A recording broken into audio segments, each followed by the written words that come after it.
clobberin' time!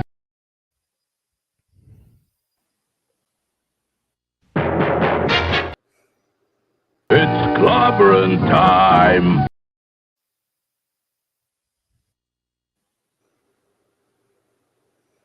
Why is this doing? Sorry, everybody. Glitch time for 500.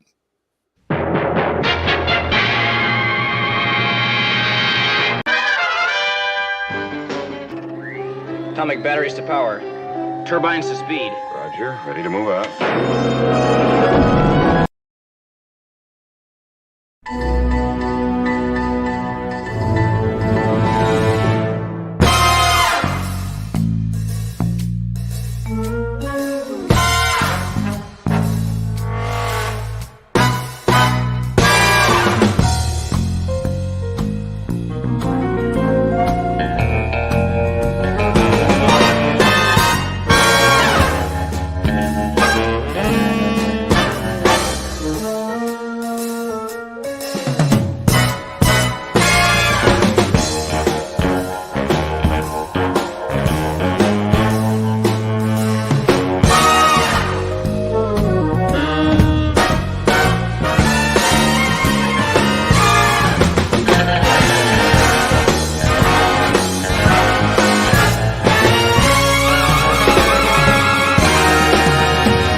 I'm going to destroy StreamYards.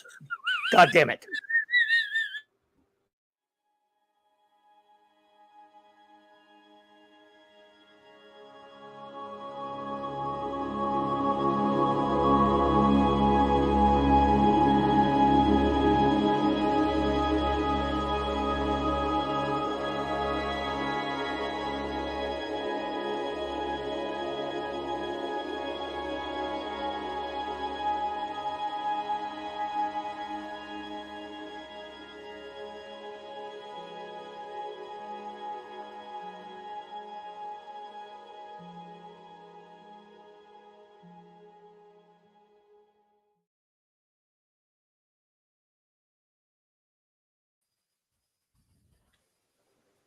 Clobberanimo! Okay, StreamYards. Thank you. I'm going to... StreamYards 1, Clobberin I have times 0. to press the button 5 times. I always just default thinking it's my garbage computer, but it's not. I'm now officially thinking it's StreamYards when I have to press the button 3 or 4 times for it to get to work. Sorry. How you like opening the show like that, everybody? 500th YouTube show, 1200th overall. 500. Whatever she said. I don't. There wasn't a we, but it was different. 500 we, I guess. We. Oh, look. Sorry, everybody, for the starting out like the other grumpy thing, but I just never start well, do I? Never end well either. So I guess it makes sense. Oh my. There you go. That's better. It makes me feel a little better. Look. Sorry, everybody, for that rocky start. Boom, boom. This is Clobberin Times, issue number 500 on YouTube, number 1200 overall. And in the old days on BTR, I started a lot of shows like that. I didn't expect to have this one go that way, but there you go. Everyone can hear us, though, right? That's going right. I don't know. Can it? I can't see the comment section. Because I got my comments backed up, so if you could watch that for me. Yep. Anyone hearing this? 500. Yeah, I think I'm pretty sure there. I was just being a wise guy. Yeah. No, maybe they'll give you a sound check. I do appreciate a sound check every now and then. Hello, my friends. I promise, just not the mood I'm going to be for the whole night. Just we're here. I won't let him. She won't let me. Fuck him. That might work. I don't know. I'm not sure if that's going to make it worse or not. No, I'm just kidding. If there were anybody else, it might. Oh my! I love you, God. Captain. I love Captain, you. my Captain, my Thank you. happy day. Congratulations on putting us together 500 times. 500 shows where you shared your expertise, your marvelous brain, your amazing sense of humor, your beautiful personality. We all love you very much. And here we are, 500! That's just on YouTube. It's really 1,200, but 500 seemed like more of a landmark to go with there. So True. True. Let's see. Before we get started on our show notes and shout outs, I will thank we got some super chats. D-Bud Martin, thank you so much, buddy. You're too kind, man. Congratulations on 500, Clobby. Just don't spend this all on 500 M&Ms. Use it to spruce up your Wesley shrine. I'm gonna have to go with the M&Ms. Sorry, I mean, I think I'm gonna go. I could knock out 500 M&Ms right now. D-Bud, we love Thanks, you, D-Bud. buddy. Appreciate that. DJ Ronnie G. Hello, my friend. Ronnie G. He says this dollar amount is equivalent to the 100 to your 1/1000th of your YouTube episode count. Good evening, and thank you for delivering a great Thursday show. Oh, thank you so much for those kind words and your kind donations, sir. I really appreciate that, DJ Ronnie G. It's a pleasure, my friend. The great Chris Persia. Chris says, congratulations, Clubby, on 500 episodes. Here's to 1,000. Yes, indeed. And here's to 1,000 kisses all over your face. Well, when I hit Chris also gave 5 Climber Times membership, so I know you guys. Oh, okay. Yes. Thank you. Forgot about that. Yes, so thank you. There we go. There. So, well, thank you, buddy. Appreciate that. I hit 1,000 shows overall last year at some point. We celebrated that, but it was that had me at 300 YouTube shows. So now I figured we'll do it backwards. We'll celebrate the YouTube number and not the overall number as much, because the overall number is 1,200. So at least they're even. They're both even with each other. Isn't that cool? Because when I left BTR, I was at 700 episodes in 11 years. Wow. And now we're at 13 and a half years and 1,200 episodes. So, show notes. We did it. Hell yes. Show notes. At home. Do I have any show notes? Show I don't have any notes. show notes. We'll do show notes and shout outs. How about that? Do it. Of course. Tomorrow night, I'll be hanging out with the great Nick Weiser on his channel, 32 Flavors of Nick Weiser, with the Comic Shop Gang. We're reviewing comics this month. We'll be reviewing issue number 2 of the Infinity Gauntlet. Looking forward to that. And then Saturday night, Star Trek. Same time, same Clubby channel. 4 more episodes of Deep Space Nine. So there's that. You have more prezzies. You got all these wonderful prezzies tonight. from Awesome. some really nice peeps. Oh my goodness! Did you star them or no? Well, I can do that for you right now. If you could, because I have to hold my check I'm back. gonna do it. Do. Thank you. And it's one of them is from a very special guest who I have missed. Death Ray. Canadian $3.99. Thank you so much, Death Ray, for the super sticker. I appreciate that, my friend. You were too kind. Thank you so much. And Just Joe, Jobber Buddy, what's up, man? Old friend from the old BTR days. Always good to see you. But it says, congratulations on 500 Clubby. Here's to 500 more. Wesley's the greatest. And Spidey should be the leader over Captain America and his 90s cartoon. Well, I would never argue with $5. So there you go. Yeah. Never argue $5, with a fiver, $5. I say. $5 is $5, right? Thank you, Jobber. Appreciate you, bro. Thank you so much. Where were I? Oh, yes. And then Monday night, we're going to have a twofer, another Monday night double feature of Mark C. Comics Talk. First, at 6 p.m. Central Standard Time, the great J-Man joins me for another excursion to Earth B. Earth B as in Bob Haney, a wacky world of Bob Haney presentation.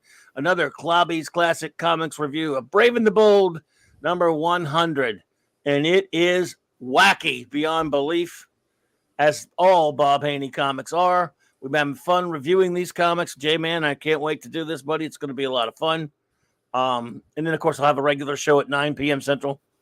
So there is that. Boss man, the chat Yeah. is filling up with all of the usual suspects. And JT Oh, Kirk well, has we're left a about to gift do our for you. shout out. Okay. Oh, hang on. We're about to do our shout outs in just a second, but let's see. Let me get to that. This StreamYards is slower than me, and that's Menace. the JT Kirk for $5. Thank you so much. I really, let's see. There we go. Penny host this milestone in the words of my favorite Alpha Gemidar. Funkos are what happened? Why did I hate StreamYards? I'm never giving you a good review again. Victory is give him thumbs Funkos down, are boss. victory. Victory Thumbs is life. down. Let's throw him in the brig. They will. I mean, it's terrible. It's got to be stream. Maybe that's the only reason I can't really be sure what it is.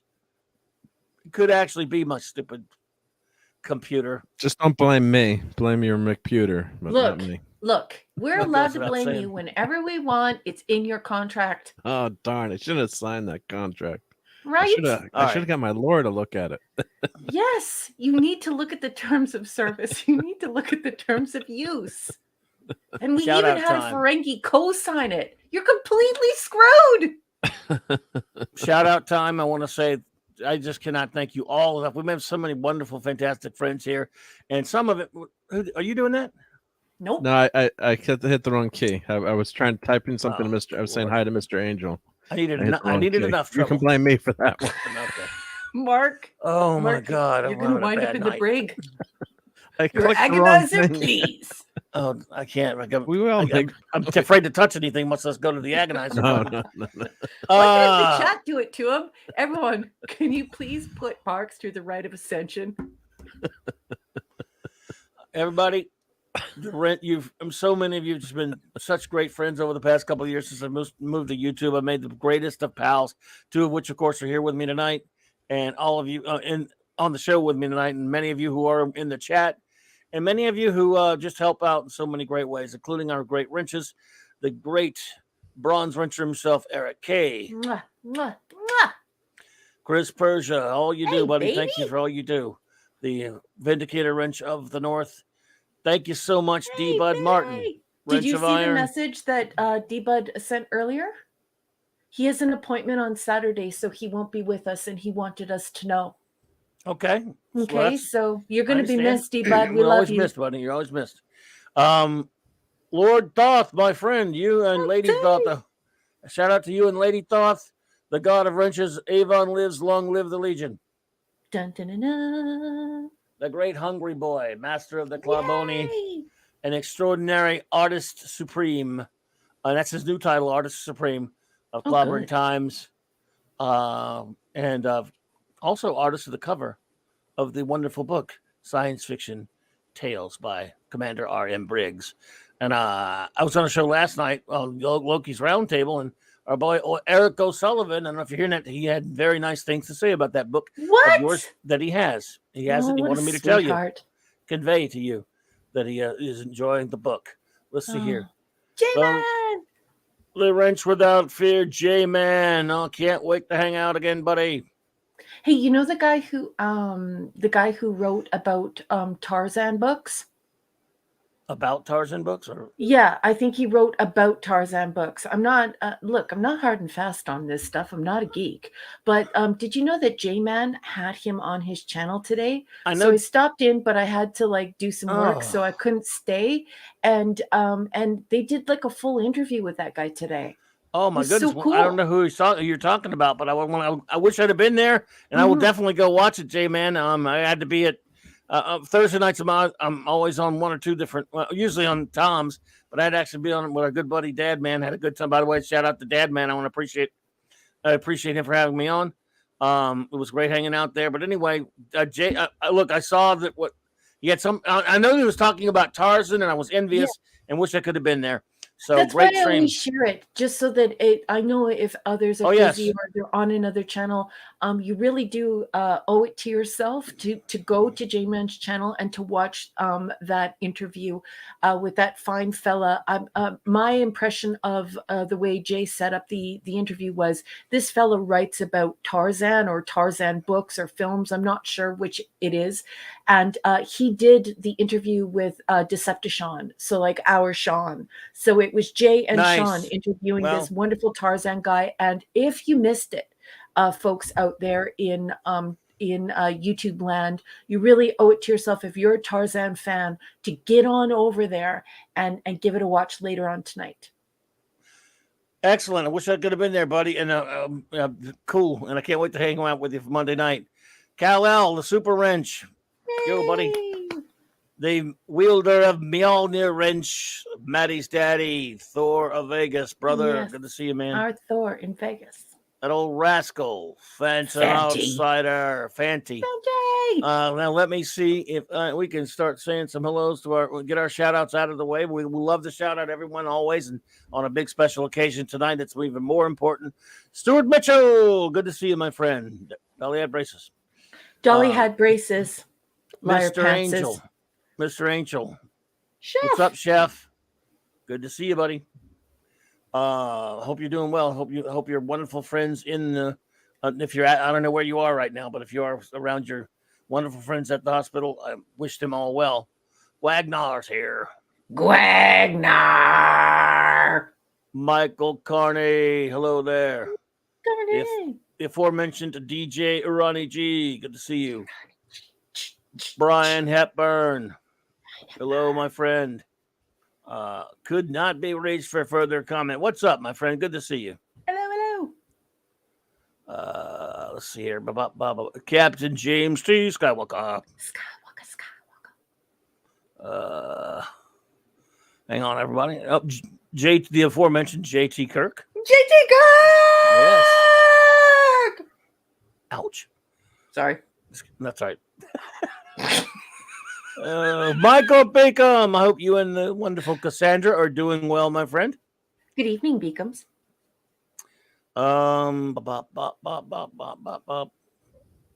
I'm scrolling, folks. Scrolling. Scrolling. Keep the scrolling rolling. That was good.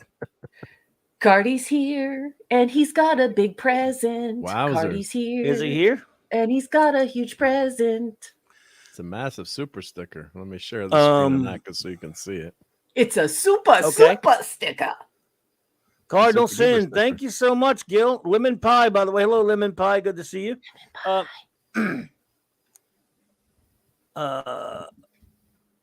Thank you for the super sticker. Cardinal Sin, oh, there it is. Oh, my goodness. $49.99 super sticker. Thank you, buddy. Thank you, Gil. Kawasaki. I hope you're doing well, bud. It's good to see you. Pair on a rocket. Wow. Yes. Excellent. Thank you, my friend. Let's see. J.D. Lewis. Hey there. Zathras. Evening, J.D. Lewis. Crap. That crap was not aimed at you, J.D. Lewis. That was for Zathras, by the way. He knows. Just clearing that up. I don't know if you knew or not.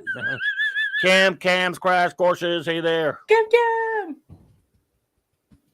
Minimusness is here. Minimus. Dave G Sound. Hey there. I'm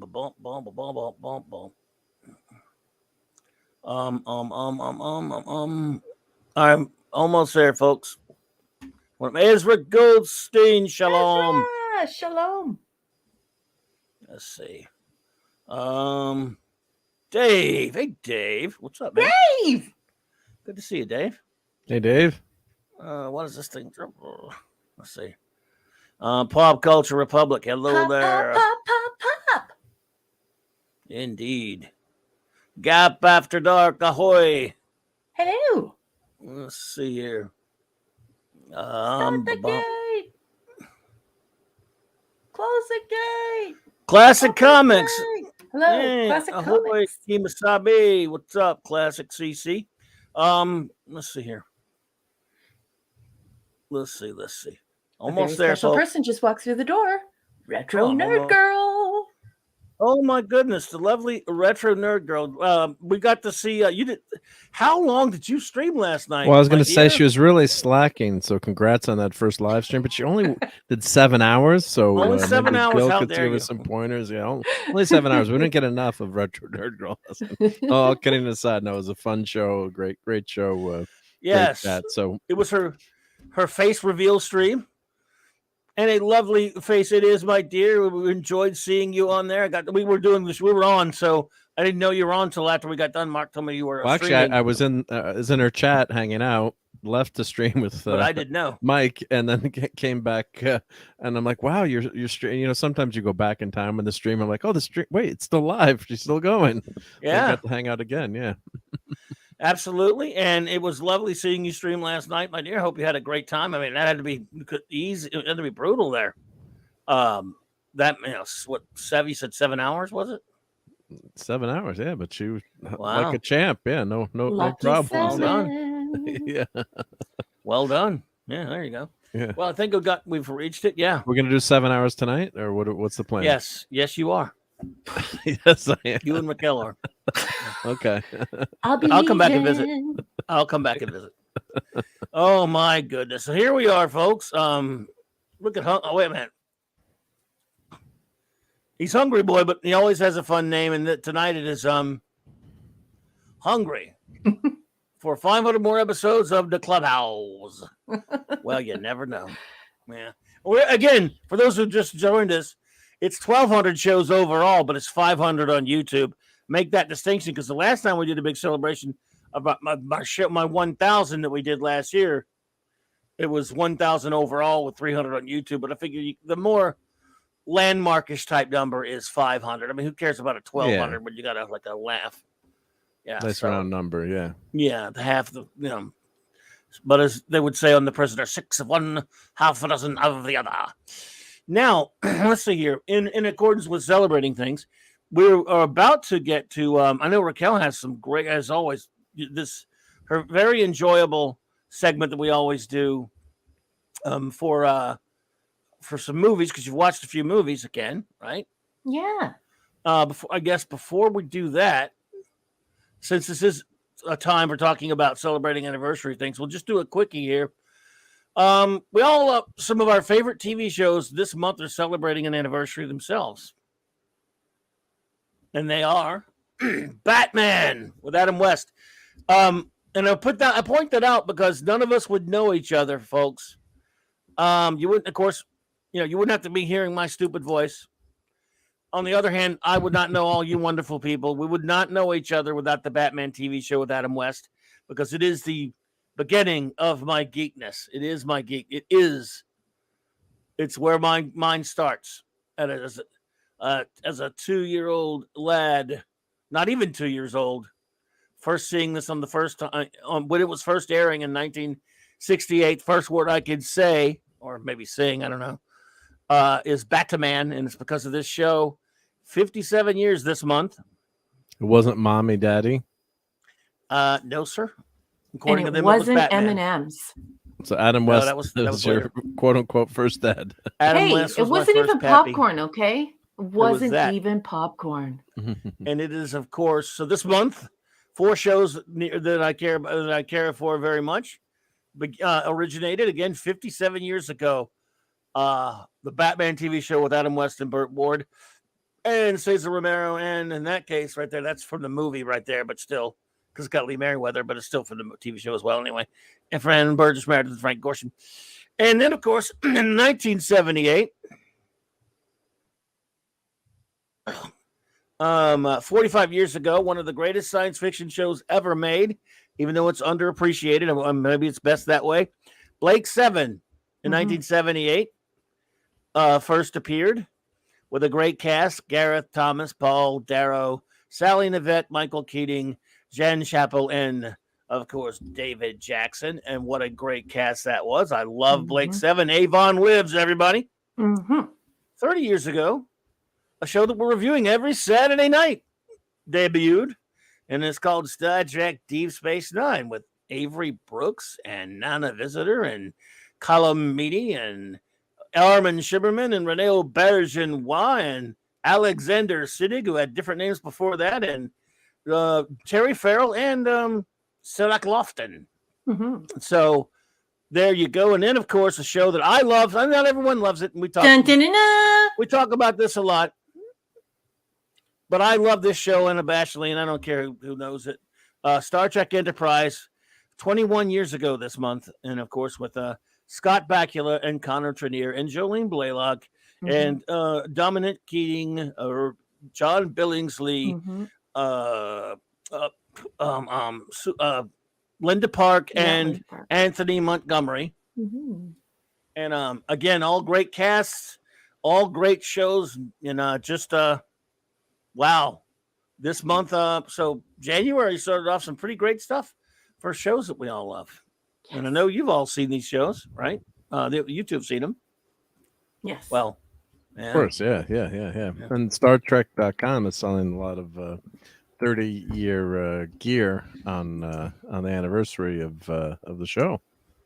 Don't buy any broken deltas, folks. Don't buy any broken deltas. No, this is Deep Space Nine stuff. So I know, but while they're on the website, don't buy broken deltas. Don't buy broken deltas. And so, while I celebrate 500, I also celebrate these wonderful shows. We love them. I love them anyway, and they're part of why we're all here. So. Definitely, and love that. I love that show. That's one of the first shows I remember watching. It was that and the animated Spider-Man 67 cartoon were two of my first memories. I remember telling this story. Back in the 60s, you didn't really wear seatbelts, and so we're driving somewhere. I said, "Mom, Batman said we should be wearing our seatbelts. Like, where are the seatbelts?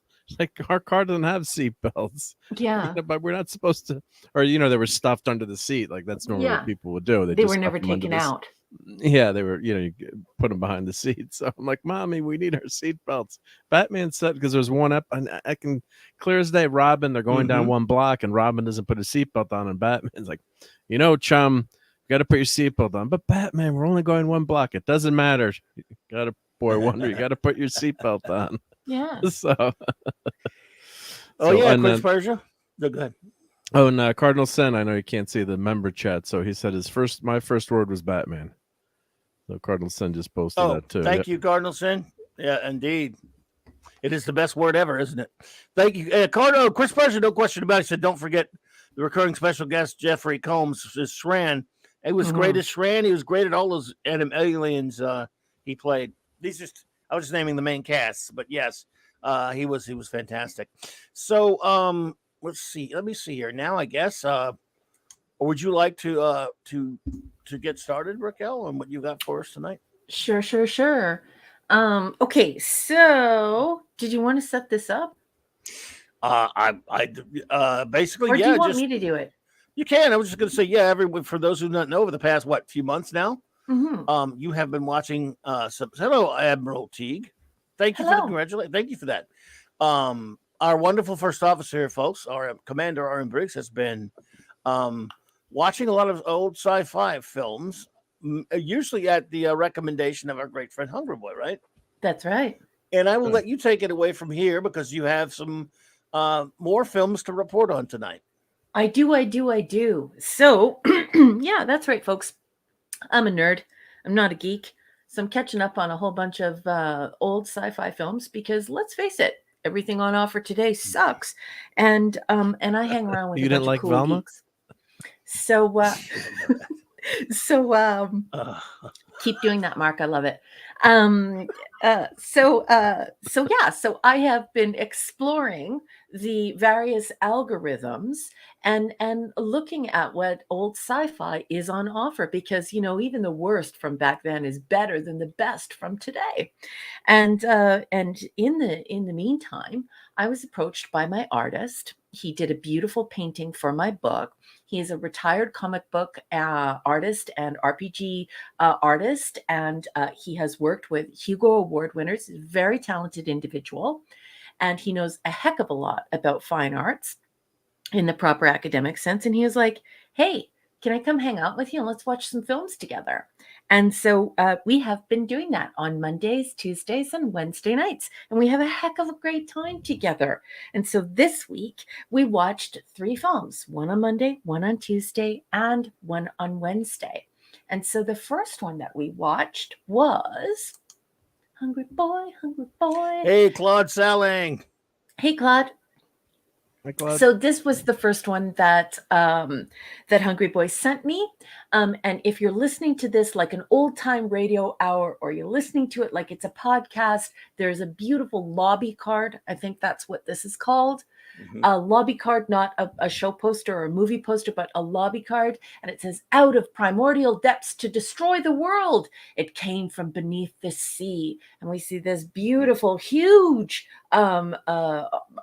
creature with arms, with its arms wrapped around various bridges and buildings and people scattering, running away from it.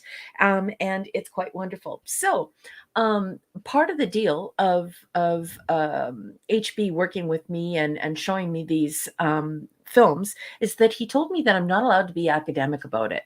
So I'm a communications and technology scholar. I academic everything. It's the nerd in me. And he's like, whoa, whoa, whoa. Let's slow that nerd roll. You're not allowed to do any research on these films because I just want you to enjoy yourself. Enjoy these films and tell me what you think. So I follow the rules. So I'm going to be reading a little bit about this film from Wikipedia, of course, because it's copyright-free source. And then we'll discuss the film with everyone. So here we go. It Came from Beneath the Sea. It Came from Beneath the Sea is a 1955 American science fiction monster movie from Columbia Pictures, produced by Sam Katzman and Charles Schneer, directed by Robert Gordon, that stars Toby Keith, Faith Domergue, and Donald Curtis. The screenplay by George Worthing Yates was designed to showcase the stop-motion animation special effects of, and I'm adding the word here, great Ray Harryhausen. The monstrous giant octopus rampages along the west coast of North America after becoming too radioactive from nuclear testing in the South Pacific for it to be able to hunt its natural prey in the Mindanao Deep. It Came from Beneath the Sea was released as the top half of a double feature with Creature with the Atom Brain. And I have no idea why I have a tickle in my throat. I never have a tickle in my throat, but here we go. I'm going to read a little bit from the plot. That's a Scream thing, you know that. Yeah, exactly. As soon as you get online, that's when it starts. I hate clearing my throat online. I'm sorry, everyone. A nuclear submarine is on a shakedown cruise in the Pacific Ocean, captained by Commander Pete Matthews, comes into contact with a massive sonar return. Unable to outrun and outmaneuver the object, the boat is disabled, but frees itself and returns to Pearl Harbor. Tissue from the huge sea creature is discovered jammed into the submarine's dive planes. A team of marine biologists, Professor Leslie Joyce and John Carpenter of Harvard University, is called in. They identify the tissue as being a part of a gigantic octopus. The military authorities are unconvinced, but are finally persuaded after receiving reports of missing swimmers and ships at sea being pulled under by a large sea creature. Both scientists conclude that the animal is from the Mindanao Deep, having been forced from its natural habitat by hydrogen bomb testing in the area, which has made the giant octopus radioactive, driving off its natural food supply. Donnie Pearson, hey. And that's all I'm going to read from the plot and from the little synopsis provided by Wikipedia. Sorry if it's a little rough, but it is submitted by a bunch of different people, randos on the internet. It's not like it's professional writing. So I'm just going to add a couple of pictures here and talk about it a little bit, and then I'll turn it over to the boss and our chief engineer to give their feedback. So I really enjoyed this movie. It is incredibly progressive. It puts Dr. Joyce, so Leslie Joyce, it puts her as a professor. It puts her in charge of the whole thing. So the men basically rely on her. I know Jennifer Lawrence is going to be really upset about this, but she is totally large and in charge in this movie. We start off with them being in a submarine, and I cannot tell you how real this feels. It's almost as if, and I don't know because I'm not a geek, they actually did the filming in a nuclear submarine. The quarters are tight. Well, I wouldn't say quarters. The set is very tight, and it feels like you're really on a submarine. It's just absolutely fantastic. I could not believe how realistic it was. The dialogue was so well written that you're just immediately immersed in the movie, and it's almost as if you're watching a documentary. You're on this submarine. You 100% believe you're on this nuclear submarine with these fellas, and so it's quite marvelous. What you're seeing in this particular picture is, who is this again? I forget what one guy's name is, John. And the other guy, I forget what, Pete Matthews. Kenneth Tobey is one of them. Yeah, is played by Kenneth Tobey, and Dr. John Carter, played by Donald Curtis. Carter, really? Wow. I absolutely love Dr. John Carter. Mars, Absolute sweetheart of a man. Absolutely brilliant. Just an adorable human being. He's tall, he's handsome, he's intelligent, he's a very progressive person, very forward-minded. The way that he treats Dr. Leslie Joyce is just outstanding. She's a bit of an alley cat, if I might be so bold as to say that, as she plays both men. So we have little Petey here, Petey Matthews, the commander, and he's pretty hot to trot for the doctor. But she is with Dr. John Carter, and she openly flirts with Petey in front of him. They wind up French kissing, and it sort of left me going, Dr. Joyce, you are not a nice lady. So anyway, here wasn't is that the gross third... open mouth kissing though that we get on Deep Space Nine? I hope though, right? Well, open mouth kissing is okay if it's romantic and there's chemistry. The problem I have with what's going on Deep Space Nine is, don't have Kira Nerys making out with a priest and their heads turn like they're Lego figures, like dry open mouth kissing, where like you can see that it's dry open mouth kissing. Like, what are you trying to do? Sorry to derail you there. It's gross. Anyway, no, I like it when you do that. Please continue doing that. I love it. And so here is the last photograph that I have from this. This is a screenshot. This is the it in question. And this, once again, is brought to us by the incredible. The great man, the great one. Yeah, it's not hyperbole. It is incredible. The stop motion animation, special effects, and model making, the creature making of Ray Harryhausen. So, and now without giving my evaluation of it, my grade of it, I'm going to turn it over to my captain and to my chief engineer and just ask the fellas, have you seen this? What did you think of it? And chat, please feel free to open up and talk about it as well. Let's hash it out, guys. What do you guys think of this one? Firstly, let's say hello, Donnie Pearson, welcome, and the great Max Redstone. Hey there, both of you. Good to see you. Thank you. Maximum Redstone. Oh, yes. I mean, well, again, it's Harryhausen. Do you even have to ask? It's been a while, but yes, I used to watch it all the time on Shock Theater, and then later just, I think I had a VHS of it for a while, or I think I recorded a bunch of old movies, if I remember right. But yeah, again, it's Ray, and therefore the effects are great. Now, again, it's been a long time, not a long road, but getting from there to here, a long time. So, Larry, good to see you, Larry. Hey, Larry. All right, Jay, man. Have a great one, buddy. Good to see you. Jay. And tell your wife that we said congratulations on releasing her new book. Indeed. Oh, really? Wow. Congrats, big time. Yeah, I already bought a copy of it. Oh, wow. Congrats. J-Man, if you want to put a link in the chat for your wife's book, feel free, brother, if you're still here. If I can help it, and I'd love to help it any way I can. You're the best, Clobby. You're helping all the indie authors. You're the bestest. I love you. It's not like that. I think many people, eyes will be on it, but I'm glad to help if I can. That's for sure. Yeah, this is yeah, this is again just it's prime Harryhausen stuff. So love it. Yeah, and Mark? I really love the fact that like it's pure science fiction. Like I really love this idea that although it's 1955, rather than the threat coming from outer space, we're seeing this pure science fiction, like what happens when you start setting off atomic bombs in the deep, and something happens, and in that way, I'm sure like geeks can really connect to it because that happens a lot with your superheroes. And so I really like this idea of the unexpected happening to nature, and that then the science fiction becomes about technology and unexpected consequences of technology. So I love that aspect of this film. Incredible. Yep. Mark?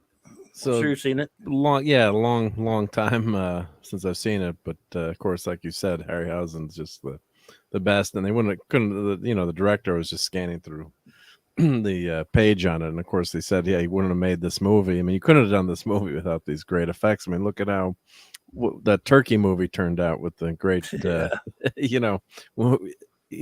could have a great concept, but you've got to bring it to life.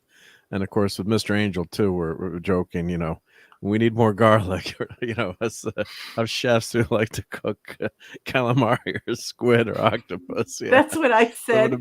It's going to make a great meal. Lemon. We could feed the whole Clobberin Times gang with that one. Yeah. But think of all the gross Mark pizzas we could make. Yeah. I don't put calamari in my pizza. You better not, mister. But the funny thing was, I was just checking. I never knew this. Calamari is squid, silly, not octopus. Yeah, well, it's but it's close enough. Yeah, but I have cooked octopus on campouts before with the scouts, so that always makes a great impression. You throw that on the campfire, and the kids actually ended up loving it too. So it's good. It's good stuff. Mm-hmm. Yeah. So, and I think Greek, they love Greek cuisine. They always cook a lot of octopus too. So, nice. But anyway, so we don't want too much food. But one thing I was just reading too, I didn't know, you never catch watching the movie. They said the budget was so tight on this that the studio had only gave him enough to animate 6 of the octopus's 8 tentacles. So they eliminated 2 in the final shooting miniature.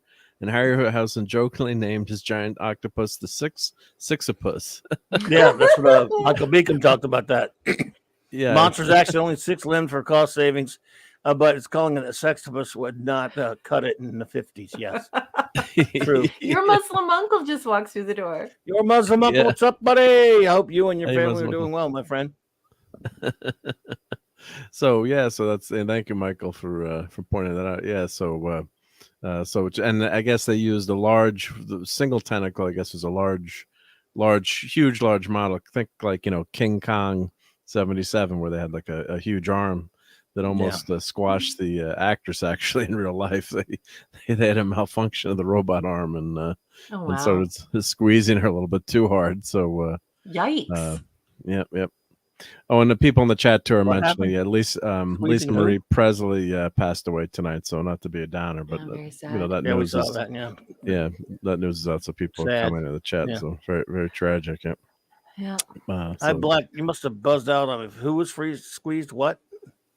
Oh, the actress in King Kong 77. That was what was the actress? Jessica, not Alba. Jessica. No. Jessica, not Flanders. Lang. What's her name? Jessica Lang. Thank you. Lang. Jessica Lang. Yeah. So she almost got crushed the first few times because think of it, it's a massive hand. I mean, so she was screaming because back then, who knows what kind of safety features that it was the 70s.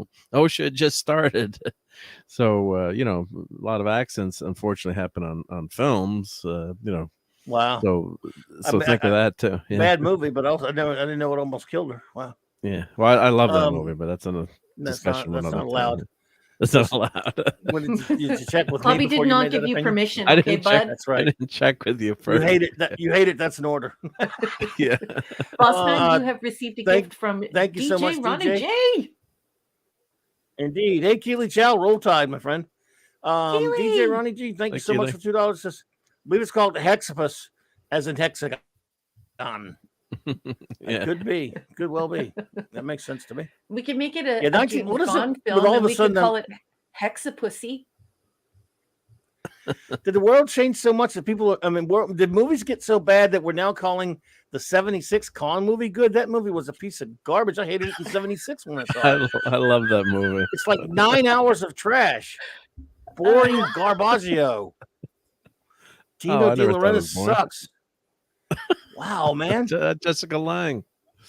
Oh, So- I HB was wants 8. me to tell you all about the battle between the James Bond tux worn by Dr. Carter, and we were like, Team John, and then the navy dress of little Commander Petey McPoop, and it was they were very dashing, but they actually have a dinner where Dr. Leslie Joyce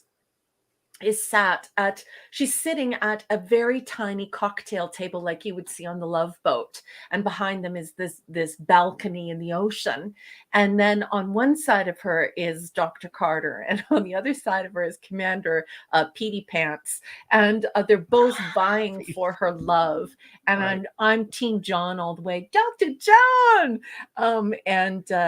So he wanted me to tell you about that, but they did set that up, and it was quite nice because it's like uniform against dashing doctor. Gotcha. Anyway, Gotcha. Well, there you go. Good old Kenneth Toby. You can't go wrong. Good old Kenneth Toby's always cool. okay, so this See, one Beacom says, I was going to say, hey, Kong 76 has Jeff Bridges, so by definition is better than say anything. Yeah, but in 1976, I was pissed off because I love the Willis O'Brien original. Bruce Cabot's better than Jeff Bridges when it comes to action adventure or anything. Anyway, go ahead. yeah. I just wanted to give my rating for it. I'm just reading the comments in the chat. Go It's for great. No, I just wanted to say that for me, I would give this film a 10 out of 10. And that isn't a normie evaluation. So, it's not like normies are going to like this movie. But if you're an actual geek or an actual nerd, you will absolutely love this. This is comfort food. This is a beautiful place to go. It's a great place to escape to. It's very well written. The dialogue is excellent. The characters are wonderful. And I know it's really going to upset Jennifer Lawrence, but we have a female lead who is large and in charge. She's dangling the men around like they're nothing. And she is the brain here. She is the biologist who is advising the government and the military. So, and this is 1955. I know that nobody thinks that anything happened before millennials were born, but I just want you to know that this movie exists and that if you are a geek or a nerd, you should watch it. I have a question. Why is this picture in color? I don't know. Was the movie's in black and white? It is. Okay. I mean, I guess it's just Ted Turner got his hands on that. Ted Turner get on there or something? I don't know. Okay. I don't know, but I love that geeks bring stuff like that up. Because I the other picture was too. So Yeah. it was also in color. Okay. Oh, let Yeah, me because show I'm you. looking at that picture in black and white, actually. Yeah. Oh, yeah. I mean, the movie was in black and white when I remembered. I mean, it could have been colorized. And see, also in color right there. I'm sure they took color pictures on the sets and stuff. See, that's Commander Petey holding the Hey. oh, what's that called again? Stunt Stunt Brad. Brad. Hey, Stunt Brad. I can't breathe. Good. I'm glad I'm making you laugh. I love you. But you should be able to breathe, though. Breathe. Yeah, so here we have little McPetey Pants here holding on to what do they call that again? The dive. Yes, I've seen color stills for black and white movies. So yeah, that's what Michael's talking about. What's the thing called again? The telescope that they use. The periscope? Periscope that they use. Periscope, that's it. So that's Petey McPeter Pants holding on to the periscope. McPeter Pants. And then behind him is That's Kevin Dr. Toby. Dashing. And so it was so much fun. I don't dig romance in my sci-fi, and this was handled to perfection. It was so good. I love cheering for the Doctor. I would definitely go for the Doctor. I would not go for Petey McPeter Pants. You don't like Kevin Toby? I couldn't do it. He can Peter Pants in his Periscope. I'll Peter go for Pants. Dr. Dashing, and that's all I have to say. 10 There you out of 10. Wow, here you go. Oh, well, there you go. What's next? Someone made a model of it. Here, let me show this pretty quick. Okay. This is kind of Okay. cool. Diorama. Because we like, making things. Let me zoom out Oh. here. Let me do full Oh screen. yeah, see, so I we think can, I've seen something like Gorge. that before. is that Nice. nice? Yeah. Oh, I didn't want to do that. I thought they had more pictures of it. Oh, that's okay. They're At very least you cool. tried. Yep. That's cool. Look at those suction cups. You must be getting hungry. Just to identify the grossest body parts. And Mark's like, I'm hungry. Let's make a pizza. Time for pizza. Yeah. Hello, Picasso. I love Welcome. bugging you. Ray always wanted this in Picasso! color, but the budget did not originally allow. But once the technology was mature, you supervised the colorized versions so you can watch it guilt free. Well, it's a fair cop. Well, if he supervised it, yeah, he's the If he was okay creator. with it, then okay. Yeah. Although I like black and white just fine, but I hear you. So, what is next? What is next is this is a movie poster. This is not Another a lobby card. So foray. if you are listening to this like it's an old time radio hour or like a podcast, Nice. what is in front of you is a gorgeous theater poster or film poster, and it says "The Beast from 20,000 fathoms, the sea's master beast of the ages, raging up from the bottom of time. They couldn't believe their eyes. They couldn't escape the terror, and neither will you. You'll see it tear a city apart." And then we have this wonderful beastie. Nice. More Ray. More Ray. And this is definitely the geek side of Hungry Boy coming forward to sort of say, okay, so you love this stuff. Because I will admit that I am addicted to practical effects. I think they're as wonderful as moving the furniture of your own mind when you're reading. So when you're reading, you're coloring in the lines, you're pushing back the walls of the imaginary universe, the pretend universe, and you're creating it, right? And so I lost my train of thought. So this is a great film. I really enjoy it. I really enjoyed the practical effects. That's my train of thought. I really enjoy practical effects because I think that they help you push back the walls of the imaginary universe.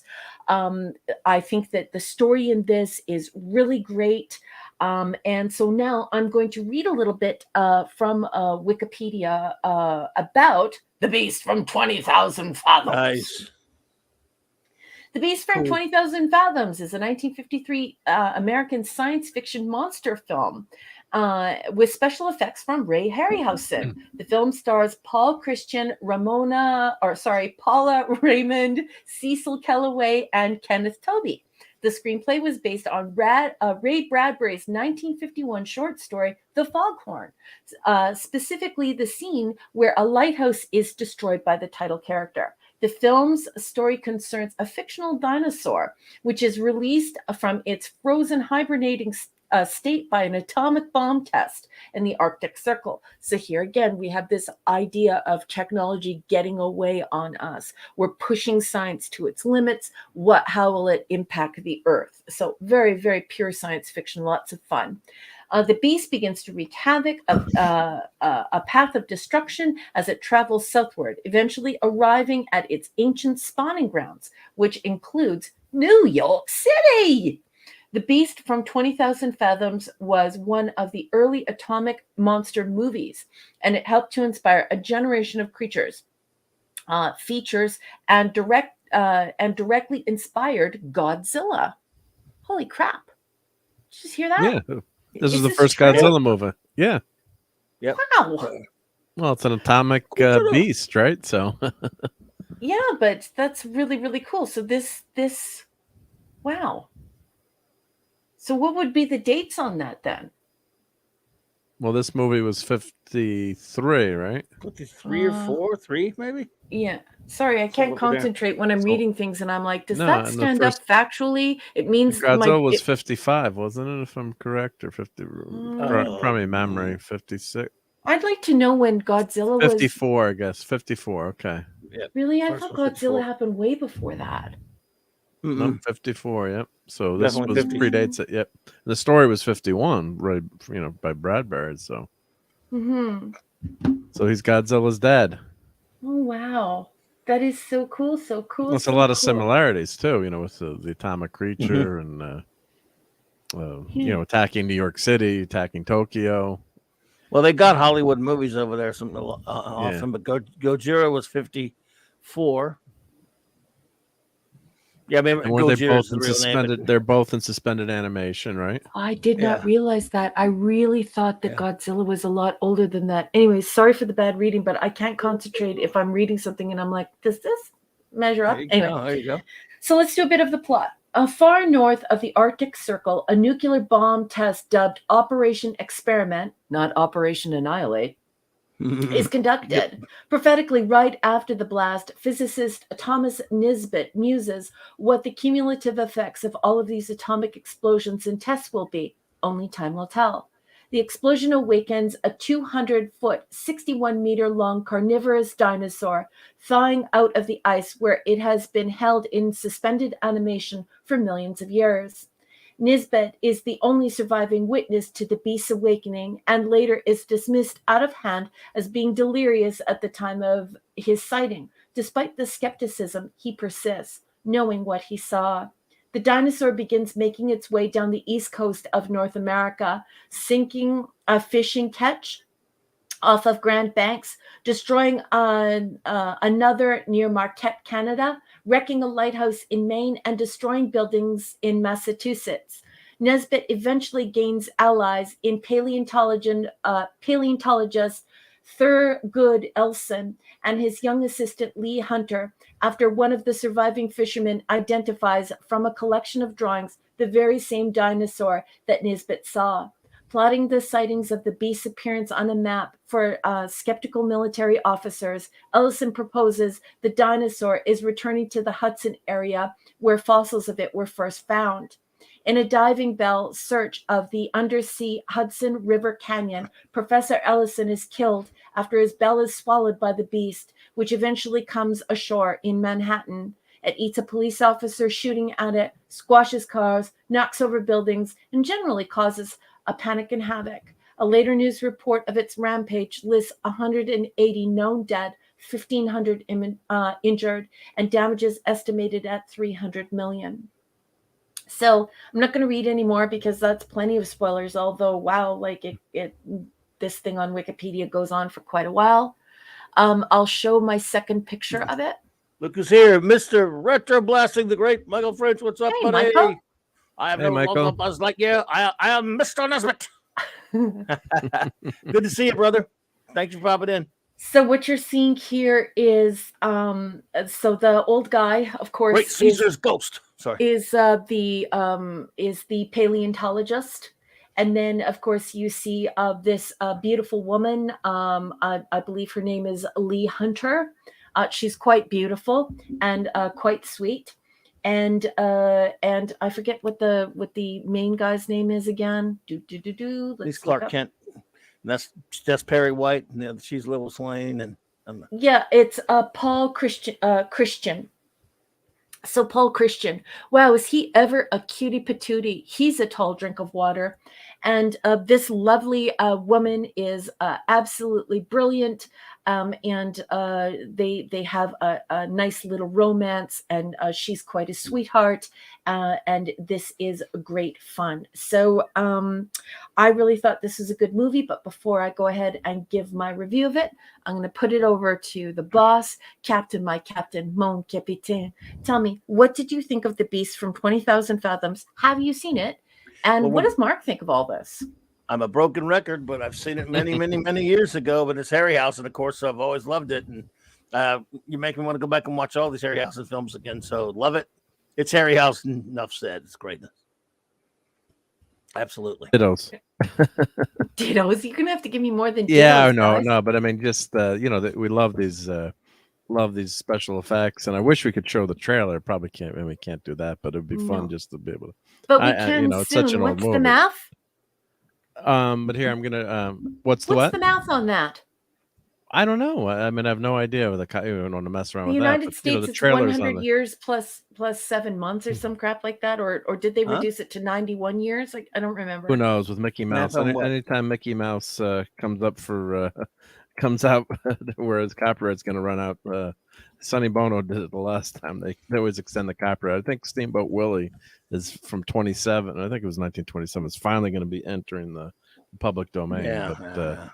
But anyway, one's but probably not you public. can check YouTube. The trailer's on there, and I just put the link to buy or rent it on YouTube. You know, you can just do your searches. I'm sure it's available to find. You know, but yeah, it's Godzilla before Godzilla, basically. I mean, some of the shots Yes. and It's you know, the beautiful. crowds running away, and then the stomping on cars, and it's just. Good night, Max. Good night, Good night, Max. Nice. Okay, Feel so better, buddy. explain this to me, guys, because you guys are super geeks and you also really love Godzilla, and I know nil about Godzilla. So Mhm. if Ray Bradbury is being credited with this, with the impetus of Yes, this being Foghorn. this 1951 short story, The Foghorn, Mhm. then am I to assume that Ray Bradbury is basically the great grandpappy of Godzilla? Yeah, maybe some say that, kind I of guess. roundabout way it's possible, as far as them taking that story for this. But I used to have a book that had that story reprinted in it somewhere in one of my Bradbury collections. I might still have that. I don't know, but It was I in don't Saturday know. Evening Post. Yeah, It was It was a it was in Saturday, Evening Post. Evening Post. I know I had a book with a reprint of that story somewhere. I don't know. I think. Well, maybe Claude gave it to me. I don't know. Anyway, so I don't know. I can't answer that. I mean, Interesting, not interesting, really, but- interesting. It's yeah, very There's a lot in- of similarities, you know, with the atomic bomb, But atomic it's not tower. similarities. There are several in-text citations here stating that you know this isn't something that's under debate. It's quite factual. Ray Bradbury, that the Beast from 20,000 Yes, Fathoms. it is an adaptation of his. Yeah, Yeah. So No, that's what I'm saying. But between Godzilla and this monster, there's a lot of similarities. Of course, you know, maybe companies weren't as you know, happy to sue back then. I don't know, or not enough differences. But there's, you know, you could see the genesis too, and then you know they took Godzilla in a different direction. I mean, there's such a different feel to this movie with the stop motion versus the guy that we all love in the in the rubber suit, which you know is fantastic in its own way, but it's a totally different feel versus this creature. And this creature is more,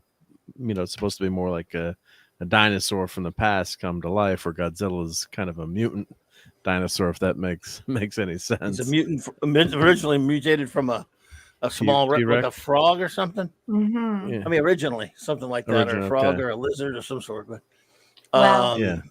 I It love was Ray here. Bradbury. This whole idea that he was critical in the development of this genre, and that his work came out before Godzilla, and that those at the time attribute his story with the inspiration of Godzilla. And when I look at the in-text citation on this is print. So Jones 95, page 42. And Robert Hood, The Potted History of Godzilla, retrieved January 30th, 2015 from roberthood.net.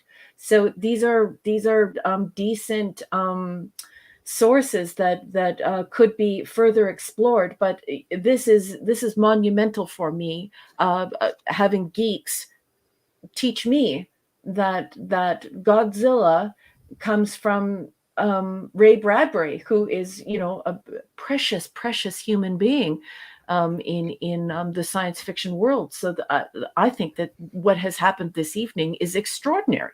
This is absolutely extraordinary. Unbelievable.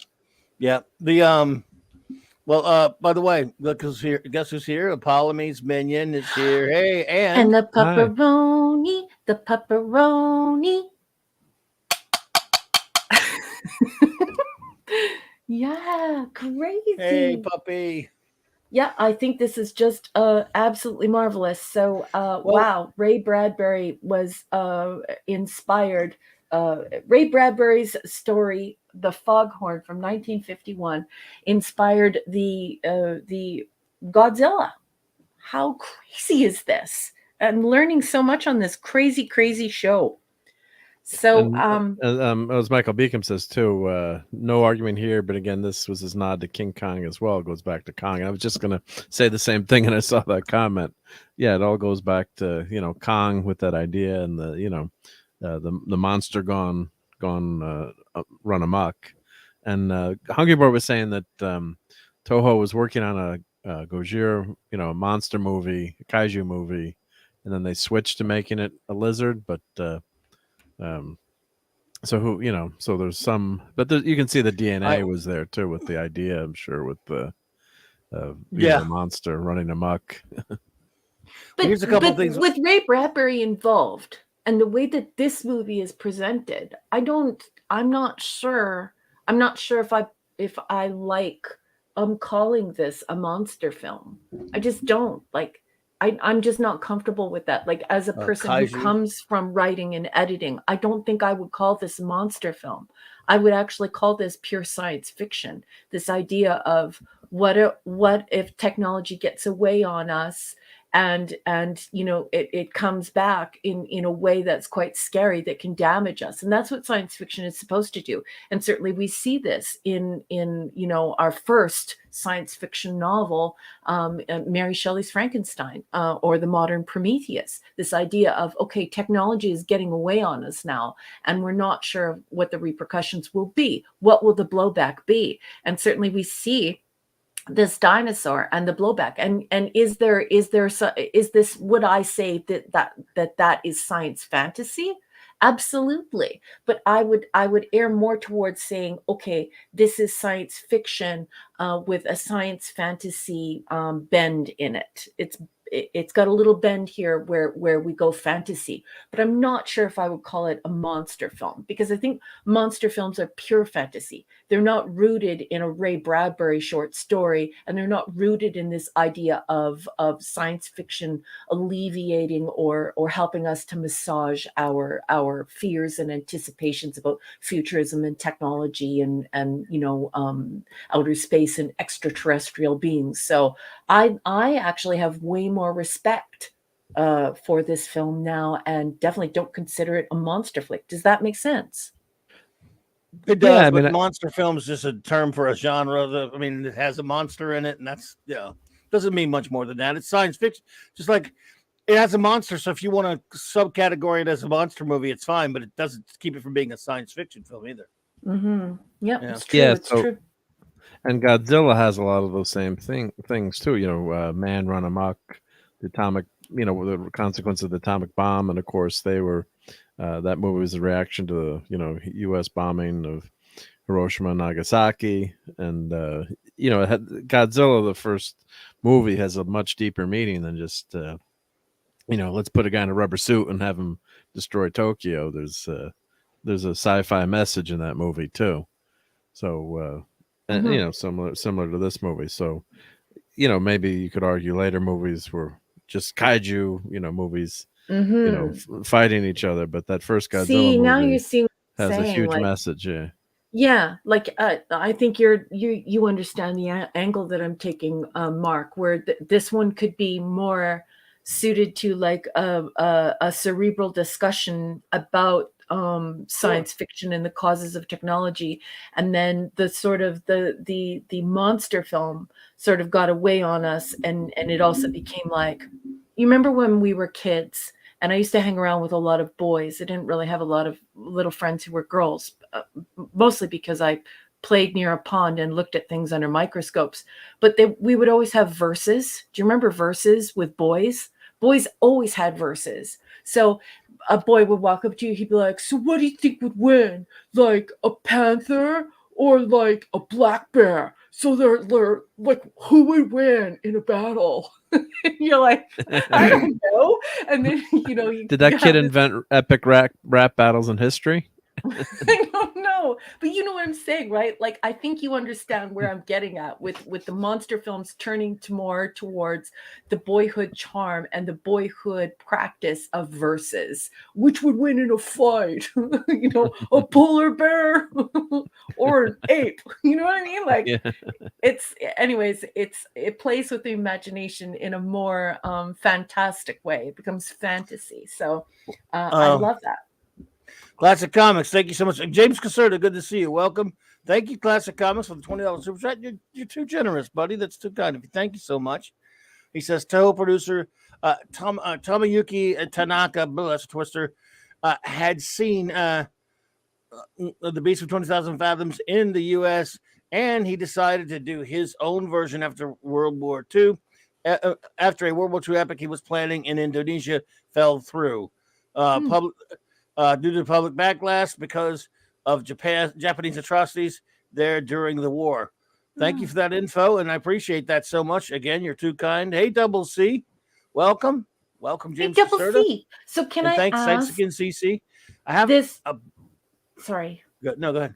I just wanted to know because I'm very weak in paleontology, and as an academic, you guys all know that I don't really go about the trouble of memorizing reams and reams of this, because it's very important to use in-text citation where I come from. So it's more kind of like I pull this book, I pull this book, I pull this manuscript and show evidence. So I don't know, is a Radosaurus, I believe is the pronunciation, is that real? We have some people commenting on that. I've saved as many of these as I can, but I can't find them all now. We'll see. We've had some people commenting on it earlier about the Radosaurus. Let's see if I can find them. I thought I had. Let's see. There. Michael Beacom says, I'm guessing it says was. the Radosaurus was from prehistoric times. It was thawed, and the poor thing found itself dealing with the world filled with these monkey boys. So I think he saw it in the movie, though. Oh, now I'm saying it's fictional dinosaur. But it was made up. But yes, that's for the movie. Okay. But I used to read up all about dinosaurs, but I don't know about made up, says Michael Beacom. Made up allegedly, possibly by the producer Hal Chester, one of the film's writers. Yep. Now I have a few. Might have been inspired by the initials RH. Right. Ray Harryhausen. His initials, yeah. So Ray Harryhausen. Nice. Okay, a couple of nickname Herman. I have a couple of things I start here I want to get to. Sure. Because a lot of people want to chime in here. Michael Beacom also said, let's see. Ray hated his stuff being compared to Godzilla, by the way. He was kind to the fans, but it always ticked him off. Wow, good to know. Let's see here. Ray's story prompted this film, which prompted Gojira, which became Godzilla, but Kong has still started it all. Yes, well, yeah, of course, many years ago. Classic Comics also said,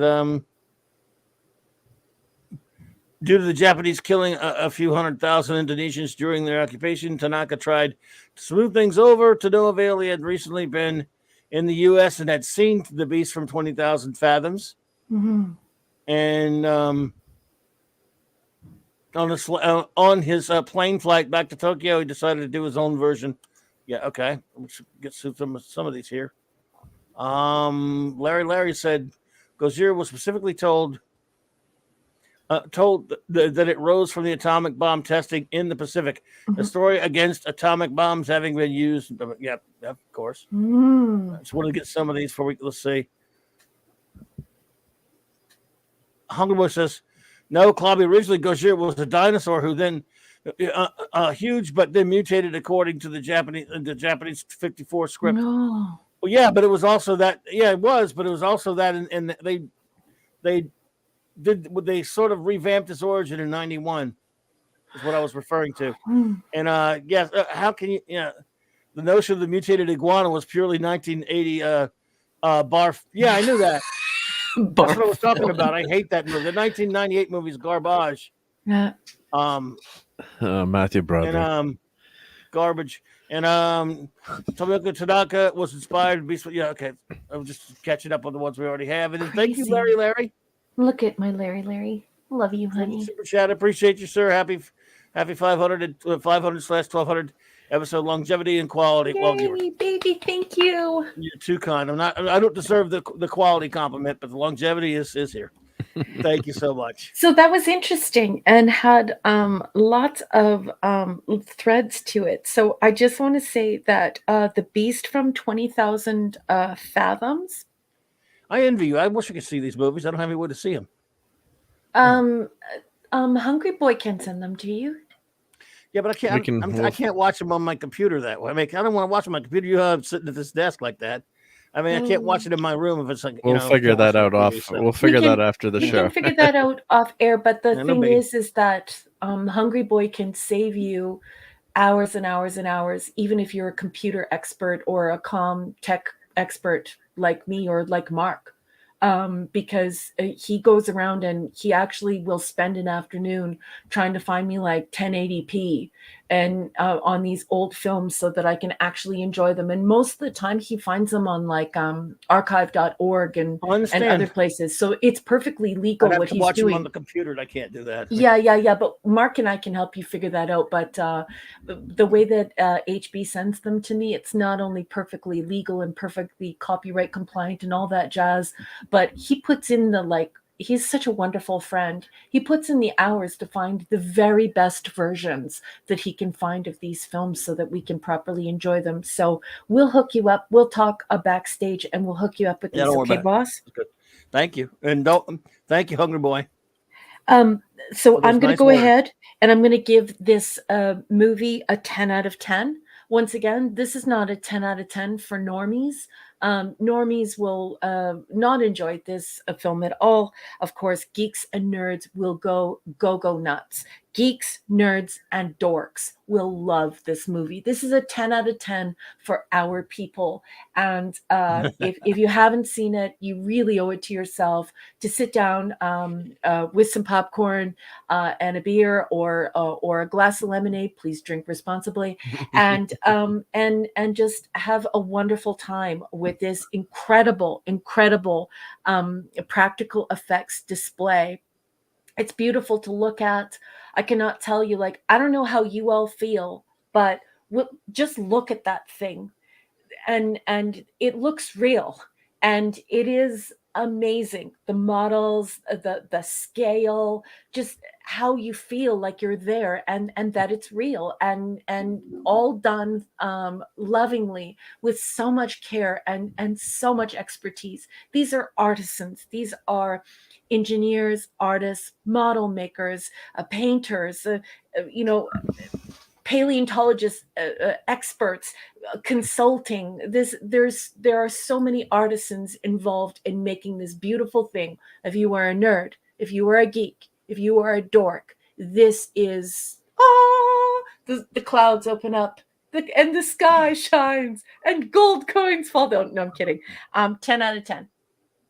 Christopher Dominguez, welcome. I don't know if I've seen you here before, but it is kaiju film. Well, I mean, not technically by the genre standards, even though it has a monster in it, but it's called let's show what the title again. It's called The Beast from 20,000 Fathoms. For those who don't know, or if you came in later, from 1953, was it?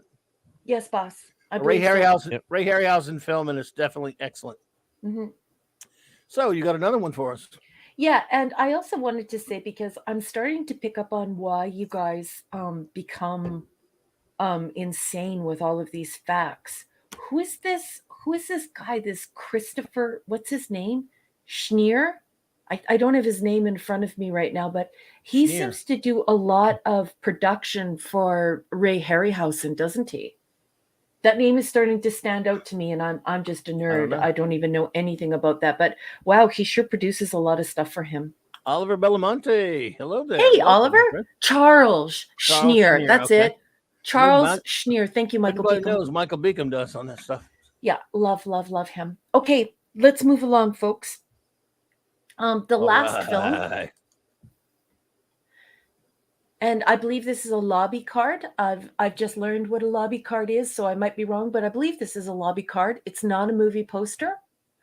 It's just gorgeous. And if you're tuning into this like it's a radio show, an old time radio hour, or you're listening as a podcast, it is a beautiful, beautiful, let me get the year for you, 1958 drawing for this lobby card, and it says the seventh voyage of Sinbad. And we have this beautiful couple, and they're dressed in Middle Eastern garb, and they're over the ocean, and all of the different aspects and creatures and all of the troubles that happen in the film are all underneath in little vignettes, little depictions, and it's quite a beautiful lobby card.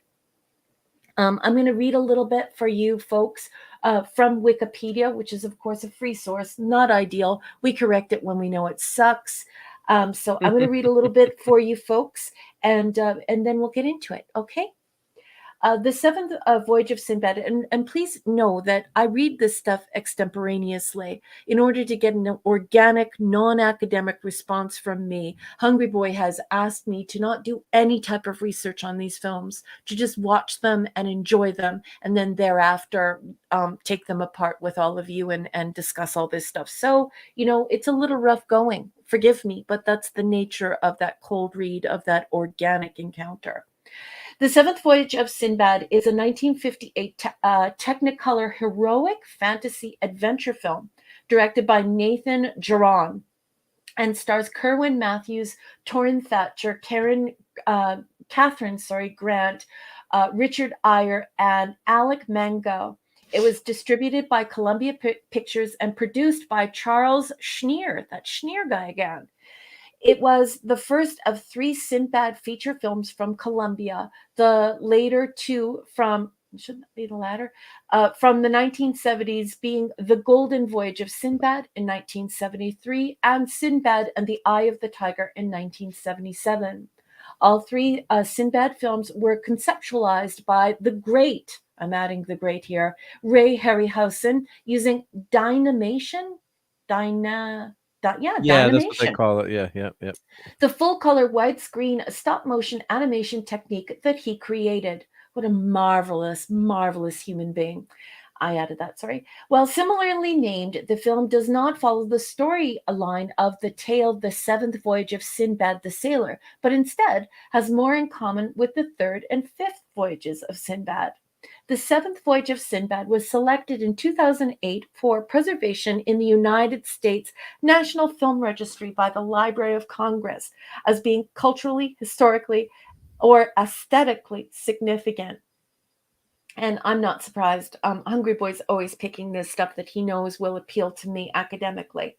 Let's go over the plot as it is written by multiple users on Wikipedia. Can't make any guarantees that it's going to be good.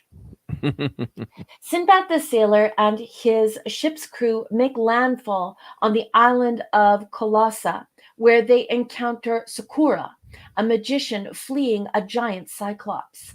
Though he escapes, Sakura loses a magic lamp to the creature. Sinbad refuses his desperate pleas to return to Colossa because Parisa, princess of Chandra, is aboard. Their coming marriage is meant to secure peace between her father's realm and Sinbad's homeland, Baghdad. After reaching Baghdad, Sakura performs magic at a pre-wedding festivity, temporarily turning Parisa's handmaiden into a snake-like being.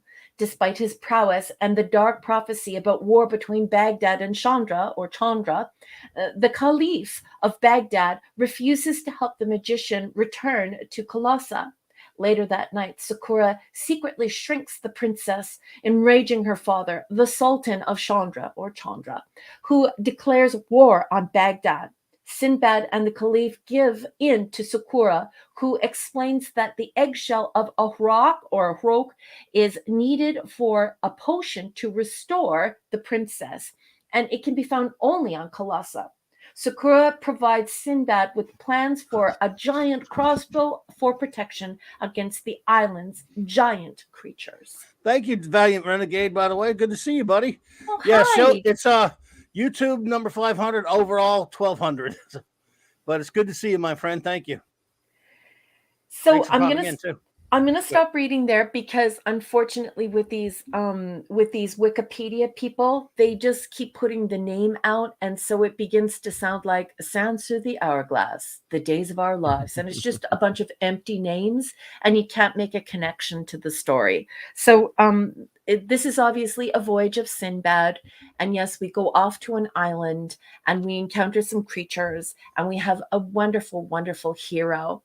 So this is another one of these marvelous Ray Harryhausen films. It blew me away. I vaguely remember some of this stuff from when I was a kid. So I think I watched this at some point or part of it at some point. Now, I did have a very impecunious childhood. I was a child of extremely modest means, to say the least, abject poverty, to be quite honest and frank. Double negative there, sorry.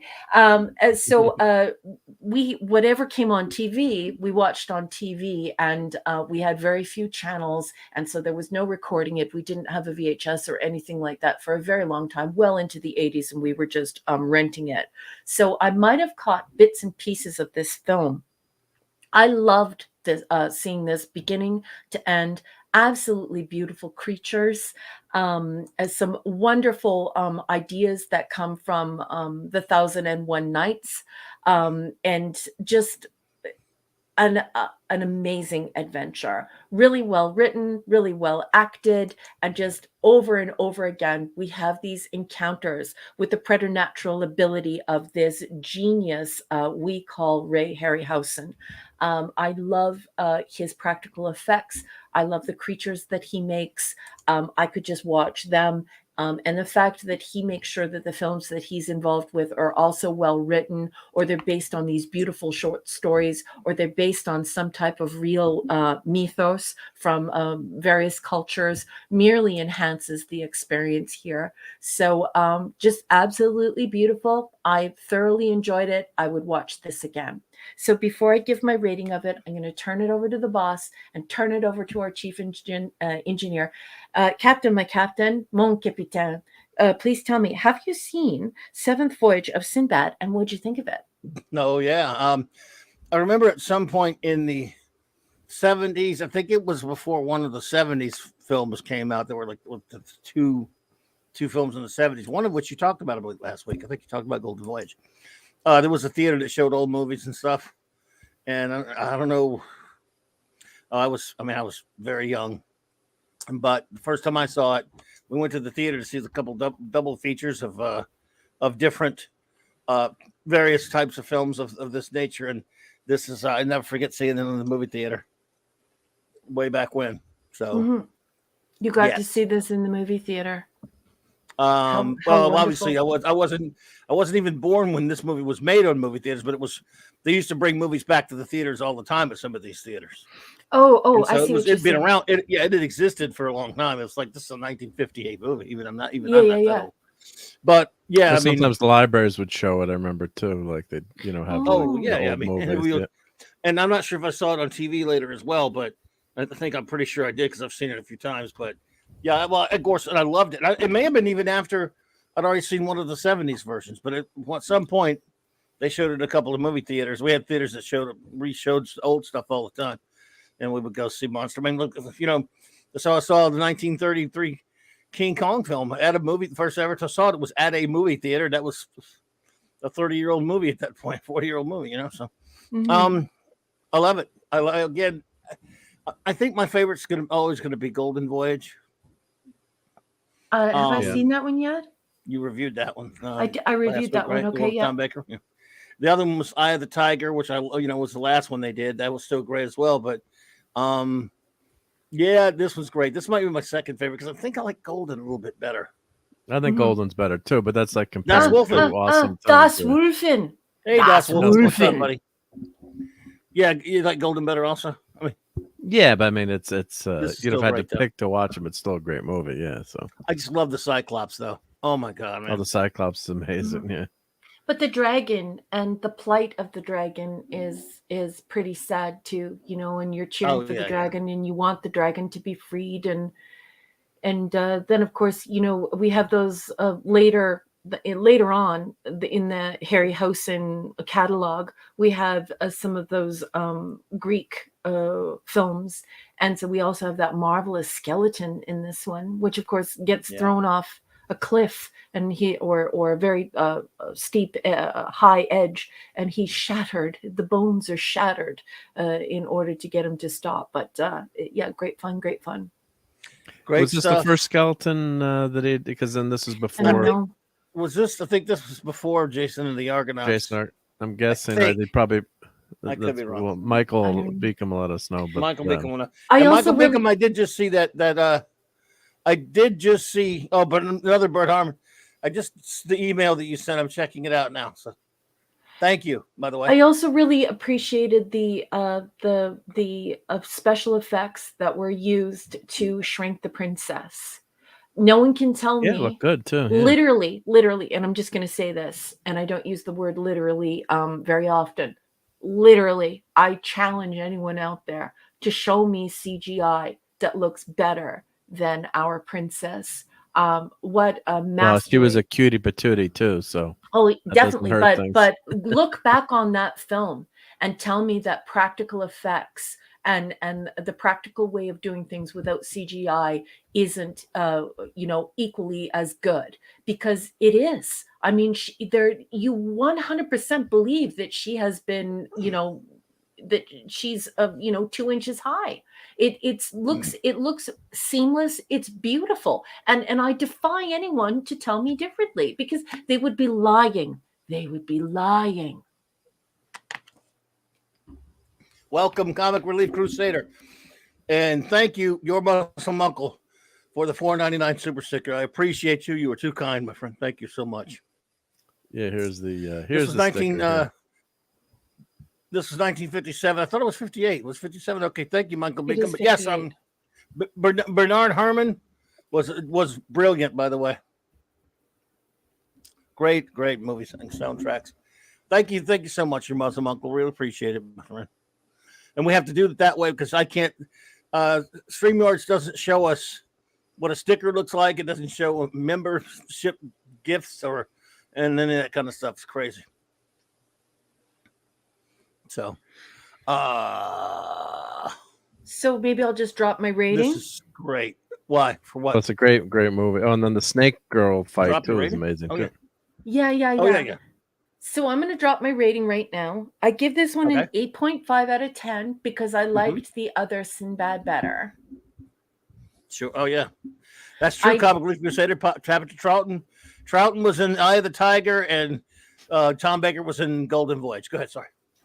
I thought the filming was better in the first Sinbad film that HB showed me. I just thought that it was magical. Like it felt like I was going to a different planet. And this is when like the world had mystery. When I was growing up and I was reading books, the world still had some mystery. We weren't certain what was at the bottom of Mariana's Trench. We weren't certain what was happening in the Arctic, in the high Arctic, and on these islands that we were sure existed. And so it has that magical quality to it. This one, I do have to say, has more of the Ray Harryhausen effects on display, and they're the highlight of the film. But and of course, I give them 10 out of 10. They're gorgeous. But I think as far as fitting the story in with the genius that is Ray Harryhausen, I think that first one that I watched was a bit better. This one, we have the bird, we have the thing that happens with the lady when she is merged with the snake. We have a marvelous dragon. We have the Cyclops. We have the skeleton. But I wasn't as convinced with this Sinbad. I didn't think he was as good of a Sinbad, but the princess I thought was drop dead gorgeous. And I loved that she was like a hero, that she kept on trying to save them, and that she was such a loyal and loving and beautiful fiance.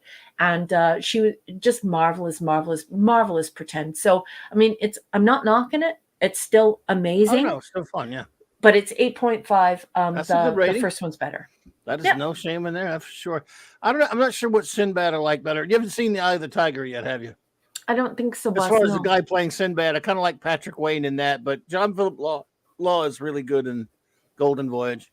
So all you need to see is you need to see Sinbad in The Eye of the Tiger and Jason and the Argonauts. You'll see that would be the and then if you've seen Clash of the Titans, that's his 5. I have seen Clash of the Swashbuckler Titans okay. multiple times. I love Clash of the Titans. So after those other 2, then you'll have seen all of his 5 big swashbuckler monster thingies or whatever you want to call them. Yeah. So let's see. Yeah, Says, it's all-time the first superheroes to me. I guess I love mythology and read about it, and it's that was just so amazing to see these, see this on screen back then. Yeah, Michael says, in all fairness, this film invented so many of the techniques Ray perfected later. First animated film in color. First time the creatures are not just big dinosaurs. Yeah. Oh well, there you go. A lot of firsts there, and I love the film. But absolutely. Yeah. Yeah. Great I like stuff. but I do agree with the boys. Sorry for calling you boys your men. I agree with the guys here. No, I'm going to call you boys. I like objectifying men. Yeah, we don't want to grow up. You don't want to grow up. I agree with the boys here. That other one that I reviewed last week with HB.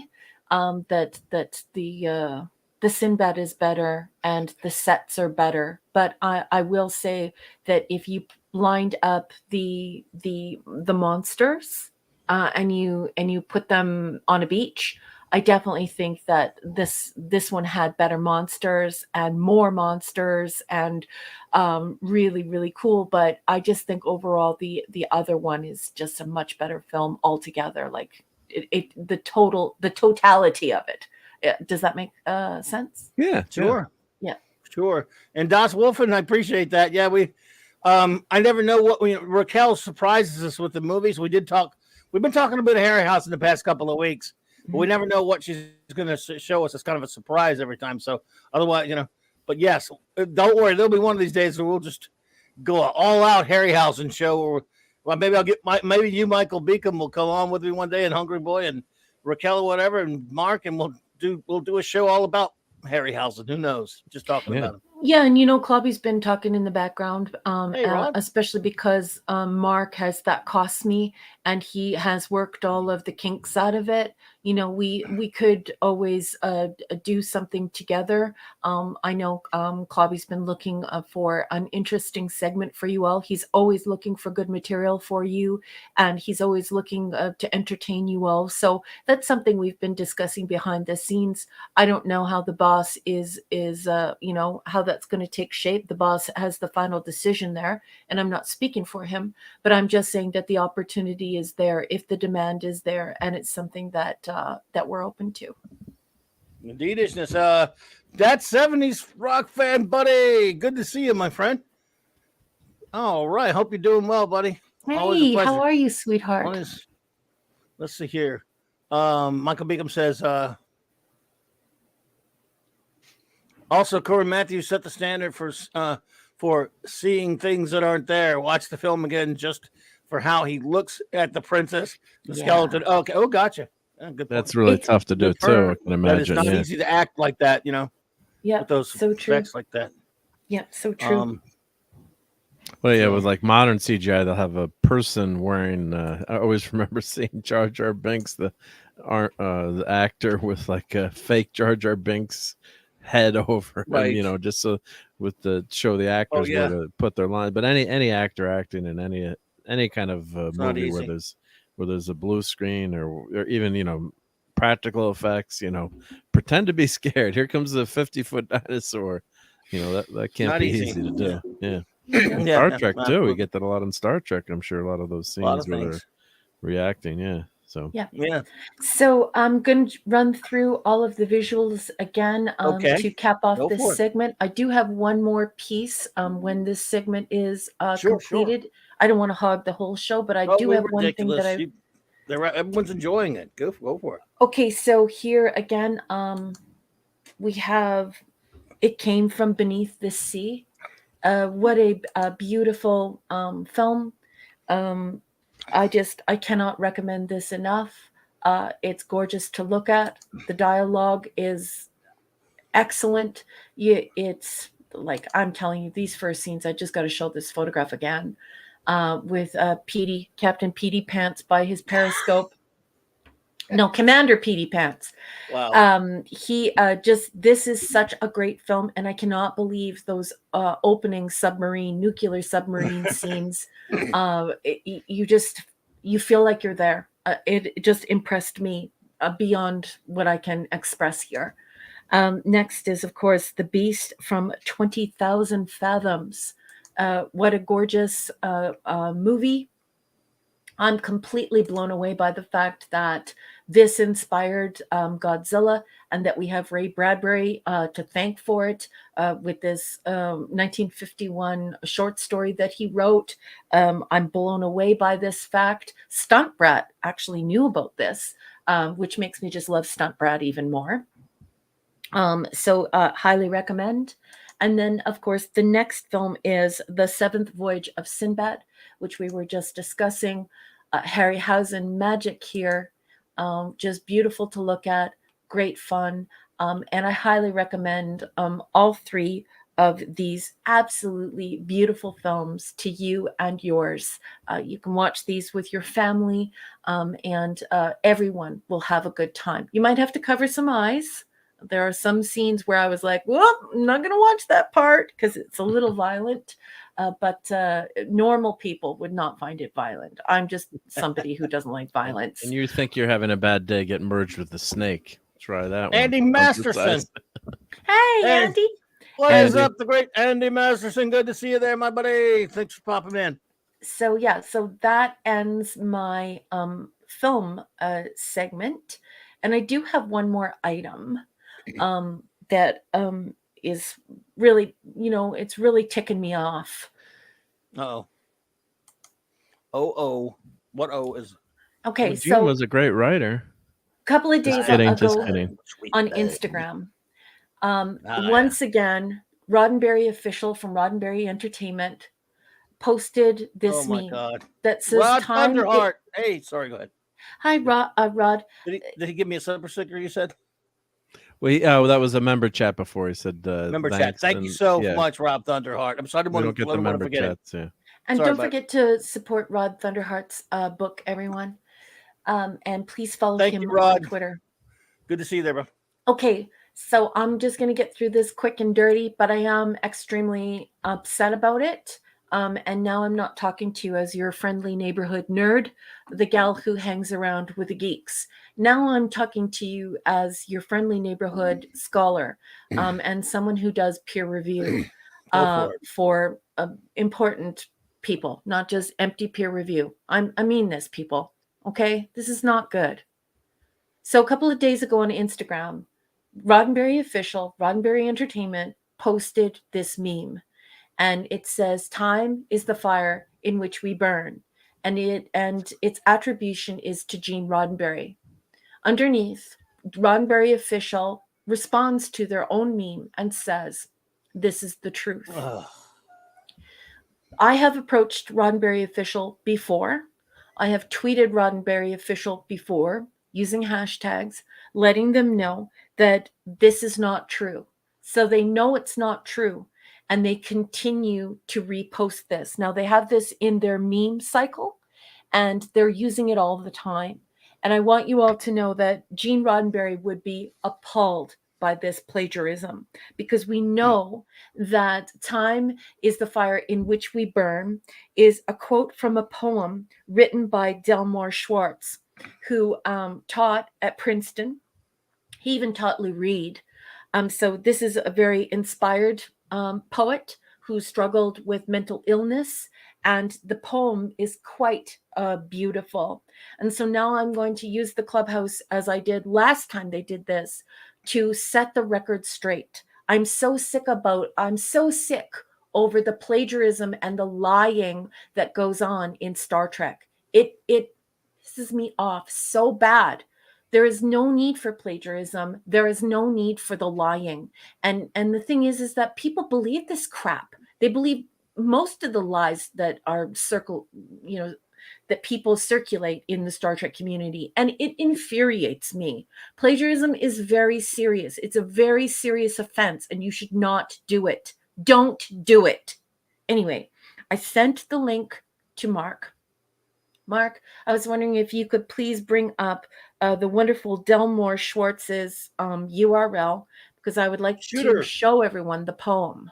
Cool. Hello, Shooter. Good to see you. Welcome. We'll do. Yep. Let me grab that. Yep. Yeah, it's funny. Last time they did this, and it's been a good while when you pointed it out. I don't know about now because I don't have this. I was pulling it up. A lot of people went and tried to correct them. You think they would learn? Went and corrected them about, because I remember you pointed it out, and a lot of other people tried to correct these idiots.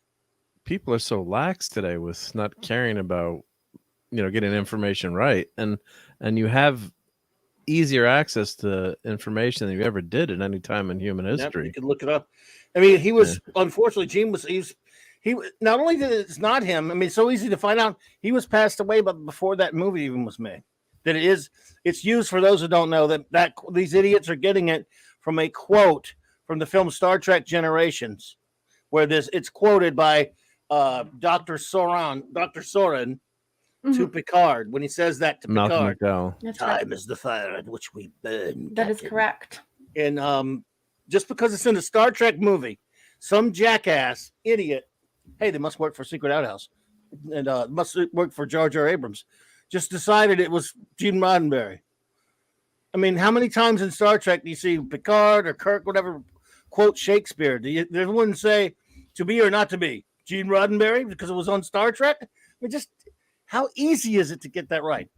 Well, they should credit the original Klingon writer of all of Shakespeare's works.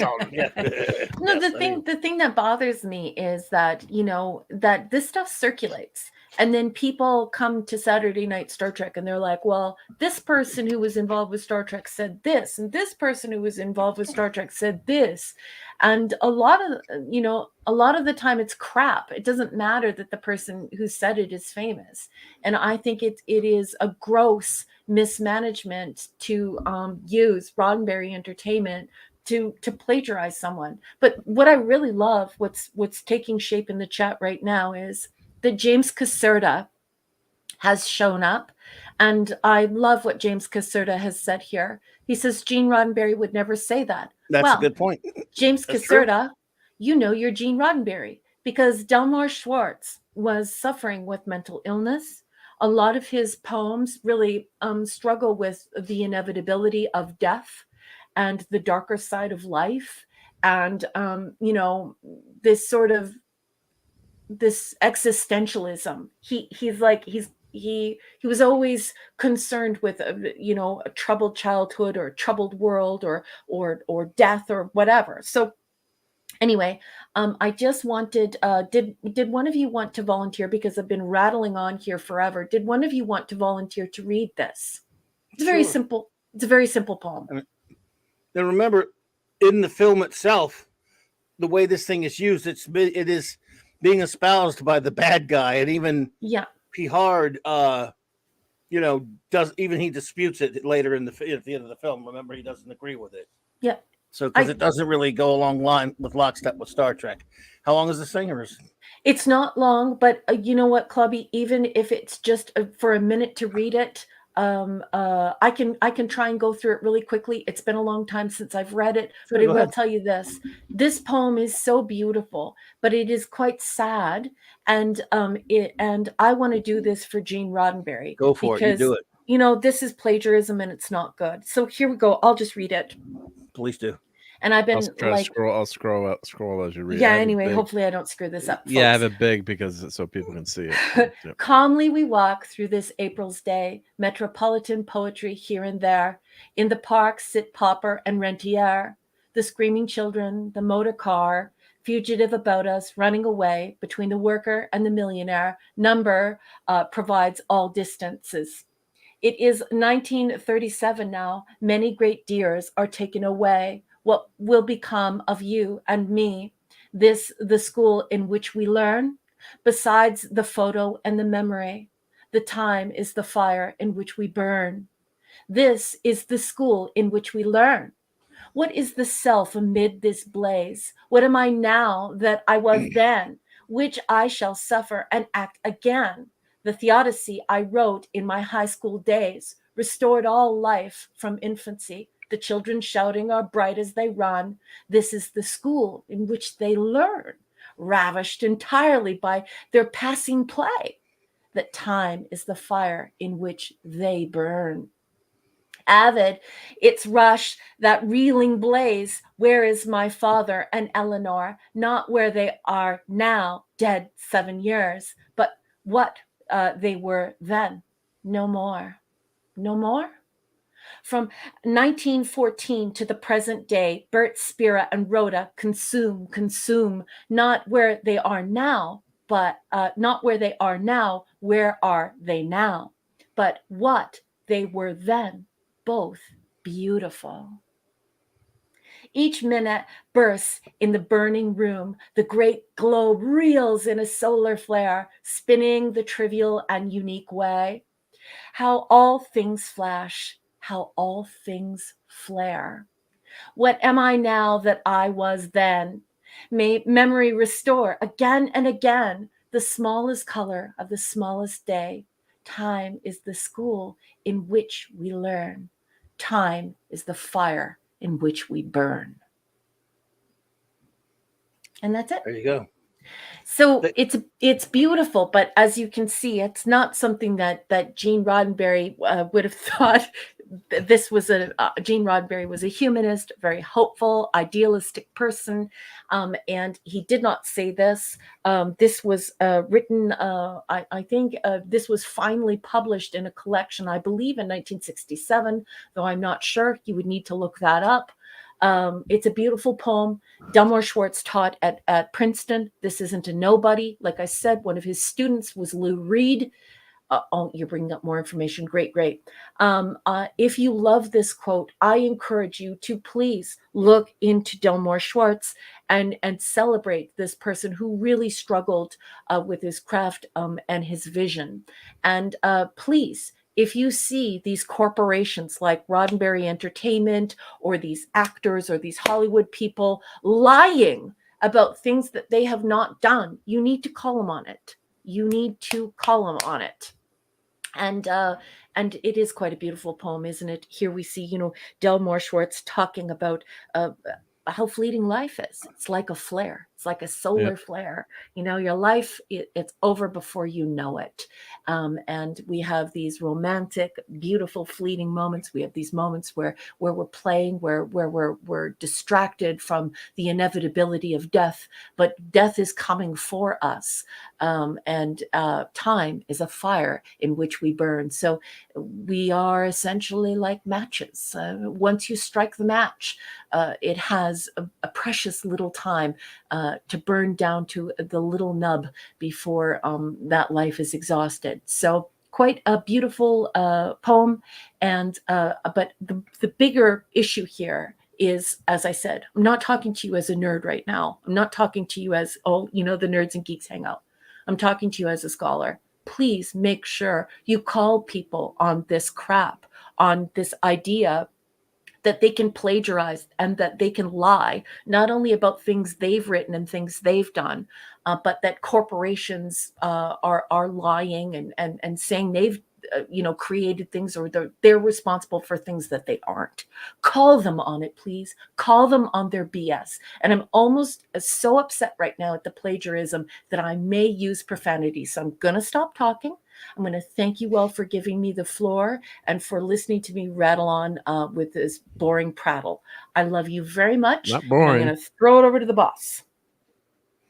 Did they take it down? Because you may have gotten them to take it down, because I don't see it up there anymore. Wherever, I don't know where you found it, but it's not on Instagram anymore or Twitter. So good. Maybe they took it down. They probably heard you. Where'd you find this? I mean, I know you found it a long time ago, once before. That was on Instagram-y? Instagram, yeah. Yeah, they must have taken it on. Let me Probably just because add everyone's this giving to him the some crap stream over it. because it might have the date on it. It was Roddenberry official, right? Yeah. Yeah, it was Roddenberry Yeah. official, Yeah, unfortunately. so And find it on there. which is owned by Roddenberry Entertainment. Come on, people, get your crap Yeah. together. I mean, if you're going to do that quote, you you attribute it to the poet, and then you say as cited in Star, as Star Trek said in Generations. Star And what Trek people don't Generations, realize is that as a scholar, let me explain something to you. If you say something like that, and I know that you didn't write it, I instantly think you're a moron. But if you tell me that you read it from such and such a poet, the first thing I think of is this person is quite intelligent. This person is well read. This person is aware of this poet and this poetry. What a lovely person. This is someone I want to know. So in this case, there was no reason for Roddenberry Entertainment to do this, because you can easily just say who the actual poet is. Yeah. You put Delmore Easy. Schwartz there, and then everybody attributes Star Trek with being intelligent, with being well-read, with being cerebral. So there's absolutely no reason to lie. And when you lie, people who are in the know like me, we instantly think you're a moron. That's the worst part of it. It's like, it's moron sauce. Sauce for the goose, Plus, Mr. all you have Savick. to do is goggle the quote or duck do the quote, So bad. and then you so get bad. it in 2 seconds. I mean, it's not difficult. Yeah, So I mean, they're just dopes. They're just dumb. I mean, it's all there is to it. They don't know what the hell they're doing. Again, yes, difficult to relate to the mentality that could do something so dumb, because someone, I don't know, is someone watching that movie and they go, wow, I love that. This is so cool. I'll go out, Star Trek is so wicked and poignant, man. And you go put that up there and you just say, Gene Roddenberry said that. I mean, no. Even in the film, the character saying, "It is said that time is the fire in which we burn, Captain." Don't you know how to do research and find out where that came from? I'm not, by that time, Roddenberry was already gone. Yeah. So he didn't even write that script. Yeah. Because he wouldn't write that stupid script for that movie. So that's something. Yeah. Misattribution, I suppose. Welcome to my world. I've been fighting this with comics. In terms of misattribution, more like plagiarism. Yeah, it's false 100%. attribution is one thing. Yeah, but yeah, well, see there. You see what I'm trying to say without saying it. Hungry Boy did kind of handled it for me with Funky Flashman. False attribution has been a sore point of most comics since Funky Flashman, right? Yeah, and the more I learn in my research, and I've been researching that for about 35 something years on and off, and lately, because as time goes by, more things come out and stuff. And I'm not going to say the real name, but put it like this: you're more likely to see a unicorn than an actual Funky Flashman script. Now, thank you. See, we can say that, and only a few people know who Funky Flashman is, and we're fine. But yeah, does anyone, without saying who he is, if in the chat, if you want to just put a Y saying that you know who Funky Flashman is, we'll just leave it at that. But I'm not going to say it. I love that Das Wolfen says this quote is stash? not APA compliant, but remember that APA, we generally like to use APA for the sciences, but when using a style guide for poetry, as a style guide expert, I would recommend that you use MLA for poetry. It is preferred. MLA, Modern Language Association, is the better form of attribution for poetry, whereas APA is more for the sciences. I even prefer to see MLA in communications, though many people are pushing for journal publication, so they use APA for the social sciences. But yeah, I prefer MLA there. Sorry for the nerding there, and thank you for that. Of course, Vogon poetry is well known to be the third worst in the entire universe. Sorry. Vogon. Vogon Jelts. So, yes, Vogon poetry is the third worst, of course. Or second worst. It's the second worst. Sorry. Second worst, yeah. Oh, my goodness. Well, that was a wonderful segment you did with the movies, though. And I'm envious you're getting to see these Harryhausen movies. I haven't seen a lot of these in a long time, and I would love to start watching them again. Start, Those Well, are you're great. you're the person who inspired all of this. Like you and Hungry Boy Mark did that. and Hungry Boy, you guys are getting you guys are helping me get on like accessing my inner geek. Yeah, well, good. We're gonna make a geek out of you yet, woman. Oh, Das Wolfen is taking a master's program for network management. Yes, Awesome. business. So you're using APA. Yes, APA is wonderful. I just find it superfluous. Certainly, also, if you don't specialize in it, it has so many strange features of that it becomes quite busy. And I find MLA to be a little bit cleaner. But yes, certainly in business, you will need APA. And don't forget, please use your full AND in your manuscript. And when you're using your in-text citation, do not forget to use your ampersand for that in-text citation. Don't forget that in APA, many people overlook it. It is a pet peeve of mine. Anyway. Oh, I still want to get that shirt that says "May the Force live long and prosper." Gandalf. You ever seen those shirts like that? I will kick you if you wear that. Have you ever seen those shirts though? Yes. Yeah.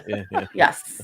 Oh, crap. Shin kicks. I will give you shin kicks. Even though you're a cutie patootie, I'm going to come down to Louisiana and shin kick you. I would wear that shirt though. Actually, I mean, that I would actually get. Now, see, I love it. I don't know. I don't know. The fake geek is the worst thing though, really, because the fake geeks, who buy all these comic book shirts now that are actually have comic book art on them, and it's all because they liked the Marvel movies and they don't know anything about these characters, and yet, oh, here we go. Or it's the same thing with like album covers and shirts. So like one of my nieces was wearing, like, oh, do you know the band? I'm like, no, but the shirt was really cool. Oh God, yeah, album covers. Oh yeah. Yeah, it was Blondie. And like, well, you got to listen to some Blondie now if you want to wear the shirt. But everyone's wearing all these old shirts because they look cool, and which is okay, I guess. But then you got to kind of, hey, maybe listen to some other. Well, God, do anyone listen to an album anymore? It's all greatest hits these days. But yeah, it's if I'm gonna wear a shirt with something on it, like you just might as well wear a normal shirt with nothing on it. Because if you're gonna wear a shirt, I don't know. This is snobbery, I suppose. But if you're gonna wear like a geek shirt with, I don't know, what this to do with Star Trek, what this to do with anything that has a fandom connected to it. Call me crazy, but I think you should be knowledgeable about that fandom. Why would you wear? I wouldn't want to wear anything if I wasn't really interested in it. Yeah. If it wasn't my bag, why do I want to wear it on my shirt? How do you think I feel as a nerd when people they walk up to me and we start talking about books or whatever, and you can clearly tell that the person has not read the book. They've only seen the film or read the comic, and you're like, oh God. And they're like, oh yeah, that's such a great book. And 100% they have not read the book. It's absolute. Do you know that they actually sell conversational books now so that you can discuss philosophy, the purveyors of philosophy, and for us it's calm theory, but there are short studies in theorists, so that if you're at a party, how to say Michel Foucault, and you understand the basics of what his theories are, and the published. Hey, no swearing on this channel. But this is what they're doing now. So instead of going to university, Mike got my joke. My bad. For like joke. 4 years or whatever to study it, like I have. I studied it in undergrad and in grad school. But they just pick up this little book. They read one little paragraph, and then it helps them to get through parties, to make themselves look well read, to make themselves look more affluent. It's quite scary. Just read the damn book. And Donnie Pearson, if I walked past you and saw you wearing their Mighty Morphing Powers, Power Rangers shirt, I would not quiz you one bit. I would believe that you know what you got on you, and you could name those characters. That's for sure. Yeah, Whereas I've run into people before wearing like a shirt with a bunch of different Marvel heroes on it or DC heroes on it. Didn't know. In fact, a buddy of mine many years ago, in fact, I think it was at New York Comic Con, he went around. This is 6, 7, 8, 9 years ago. He went around interviewing different people just to find out, what they know about the. He would go up, for example, to someone wearing a Superman shirt, and they would say, "Do you know who created Superman?" Now, there's no reason why normies necessarily should know that, but they always That's a come tough back. one for Normie. A lot of them, they would, but they're wearing a Superman shirt. They should know as far as I'm concerned. But anyway, they go, Stan Lee. And nice, you wouldn't be surprised how many people said Stan Lee. He did it with Batman too, by the way. And it's because it's the only comic book, quote unquote, name. Let's put it like that. I'm not going to call him a creator. I'm not going to, but yeah. Obviously, once in a while, you bump into people. Oh yeah, Jerry Siegel, Joe Shuster. He would bump into people that knew comics, obviously, because comic geeks do wear the shirts too. But I'm like, I just don't understand what especially if they're just wearing the S. That's a big thing. That big Superman S. People wear that all over the place. They would know the first thing about Superman. If you ask them who created it, it's like Christopher Reeve. They wouldn't know. Maybe it was Funky Flashman who created it. Funky Flashman is the only one they know usually. Yeah, but yeah, you're wearing the shirt, dude. I don't know. Do the legwork. Know what you're wearing because it's embarrassing. If someone does quiz you, don't get pissed off. You should be mad at yourself for wearing a shirt when you know nothing about it. Yeah, I think that people don't realize though that is the case. I mean, I think I always knew that, but I didn't connect to that until I started to get to know you guys, and still until I started hanging out at the Global Geek Gang. And then I was like, okay, I get this. These comics are their books. So this is their original source material. So obviously, if people are watching cartoons or they're watching these new CGI movies and they think they understand superheroes, there are legions of people who have been following the original source material, reading these comics, their comic books, their entire lives. So they're outraged at the things that happen to their characters in these new Marvel movies and in these new DC movies, because it goes away from the original source material. And I could definitely tell you that I get very upset when that happens, when they make a book into a film. So, I mean, geeks have a lot in common with nerds, but I think it's very important to say that out loud, because I don't think a lot of geeks know they're allowed to say that out loud. And they should be saying it. They should be shouting it from the rooftops. Comic books are the original source material here, and getting away from them and turning them into films and cartoons and bastardizing them, for lack of a better word. I hope that doesn't get us in trouble with the algorithm. So you did watch Velma. Upsets people. I love it when you do that, Mark. You didn't. I watched 60 seconds of it, and I wanted to. Well, we want to talk about positive Hey, stuff. grifter. Grifter. Yeah, so you were like totally turned off? Well, I mean, they're attacking you, and about it's just so you don't have to tear down something old to do your iteration or version of it either. I mean, not that I'd like a reboot or a reworking, but within 30 seconds, you don't have to trash what came before it, what was so popular. So it's streaming on HBO Max right now. And I literally watched 2 minutes of it, and I think maybe that's all I'll watch. But I guess after I've heard a little bit about it. Yeah, after all the insults, and it's just, come on, just if you're gonna, you want to be snarky and fun, give us a snarky and fun without tearing down other things and being so negative and being, it's also so self-defensive or unsure of yourself too. If you've got to have I won't even say what the lines are, but if it's written like that, it's they don't have confidence that what they're going to create is going to stand on its own. So plus it's these people who love to destroy things that other people love. There's something that, again, we've all been dealing with this, many of us for decades. It starts if you're a geek who has certain things that you love, and it's just now it's to the point where it's we're used to it.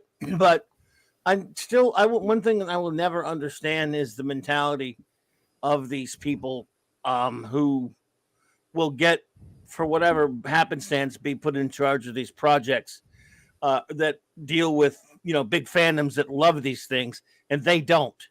and some of them out of maliciousness, other ones, some of them are being malicious, some of them are being, they just think, oh no, we understand they're fans of it, we think we can do something better with it. Sometimes it's arrogance, I don't know what it is, but basically the ones that want to destroy something, that look, there are a lot of things I don't like, and as a fan I might make fun of it or whatever, but if it's something, it's not hurting me and there are other people who like it, I have no interest in going into destroying it for you. If it's just something that was never my bag, I can leave it alone and be fine. I don't need to destroy it. There are plenty of things for me that I love that I don't like to see destroyed, so I wouldn't do it to someone else.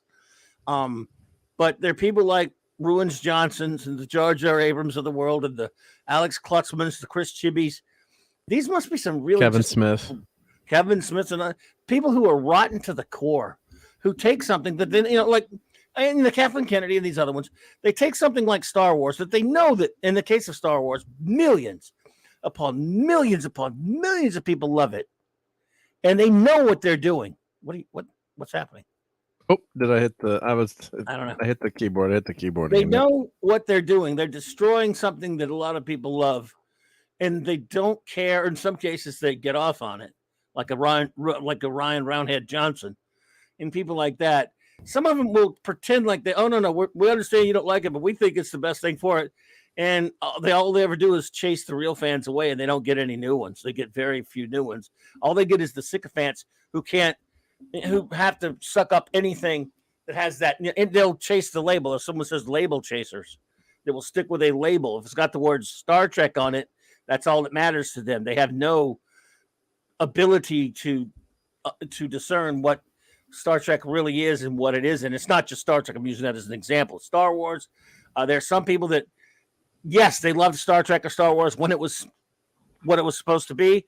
But then when they come around and destroy it and keep the name on it, they'll just get in line and lap up, hogs at the trough. They'll just take any old slop that they're dealt out by the evil corporate piece of trash that owns it, that is just controlling them. And but what gets me is not even the corporation, the actual individuals like the Ryan Johnsons of the world, the Jar Jar Abrams types. These people, I know they're not just doing it for money. Obviously, that's part of it. But Ruins Johnson is, again, he's a big example because this is a guy that says he loves that he's subverting expectations. He said that's what he was for. He said even before he ever touched Star Wars, he's talked about he wants to do something that most of the audience won't like. And now he goes over to Star Wars.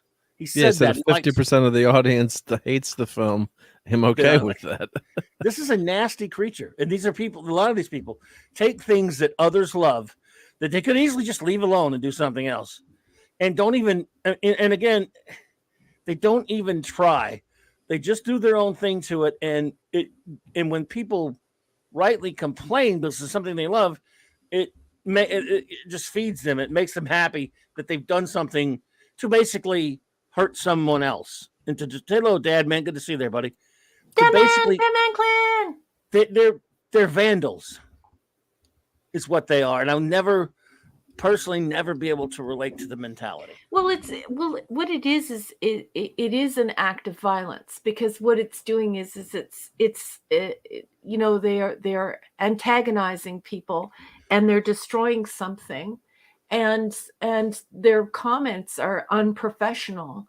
And when you come at it from admitting that you have a destructive telos, your purpose or your end goal is somewhat destructive, obviously you're going to lose the audience. Obviously it's unprofessional. Obviously it's nuts. And yet they get away with it. And the only reason why they're getting away with it is because everybody in Hollywood is nuts. That's why I call it Hollyweird. Yeah. And what I'm saying here is just on the fundamental level, I don't understand why that makes you. Again, you must be a completely rotten person if you're getting. I forget the money part. Yeah, you're getting the money, but you're actually gleefully doing these things to destroy something that other people love. I honestly, I'm trying to come at this from right now as getting my anger aside from it, going, I don't fundamentally understand why you have to do things like that. I mean, I'm glad I don't. I'm glad I can't relate to it. Like I say, if there's something I don't like, and you do, I say, well, I hope you enjoy it. I don't Yeah. have any interest in destroying it for you. No, me neither. Yeah, so you can just ignore what's new, but yeah, I just also the vitriol and the attacking the fans. That's what I don't get. It's like my attitude would be like, all right, if you like it or don't like it, all right, it's not for you, but then don't personally attack the fans or say why don't you like it or assume certain things about certain fans. That's what drives me nuts, and it's reflected in the dialogue. So, I mean, in She-Hulk, they were actually attacking people on the interwebs. You could tell they were writing the show to get back at quote unquote the their critics, people on social media. Criticism's trolling to them because they don't have Yeah. the confidence and the just put your stuff out there and you attack fans in the show directly. But I think it's also going to have to be about the fans being super educated and articulating themselves in ways that are powerful and effective. And I think that can only happen through education. And so, like when I watch She-Hulk, as someone who is liberal and has voted left for more than 30 years, the first thing I thought is, wow, this is a giant hunk of junk. These people promised that there was going to be, for lack of a better term, but it fits quite well, this emancipation proclamation of women, and that they were going to use critical theory to rehabilitate this show. And they were going to do everything they could to show people, to guide people through hegemony, through dominance and political dominance and didacticism, this sort of over moralizing and recasting the show, that they were going to fix the whole thing. And then I'm sitting there and I am a scholar who studied semiology and critical theory. In fact, my master's thesis involves critical theory. I studied it in undergrad and in graduate school. And I was horrified when I saw this semiology. Now, semiology is the study of signs, symbols, and artifacts and how they affect culture and media.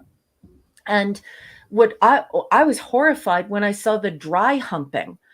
So what do you mean? What we've done is we've taken away the sexy bikini or bodysuit or bathing suit that this fake character was wearing, and now we've replaced it with the dry humping that people do for money, and they're simulating sex. And I'm saying that for the algorithm. I'm an adult. I use profanity and I can speak like an adult, but we have to deal with an algorithm here, folks, so bear with me.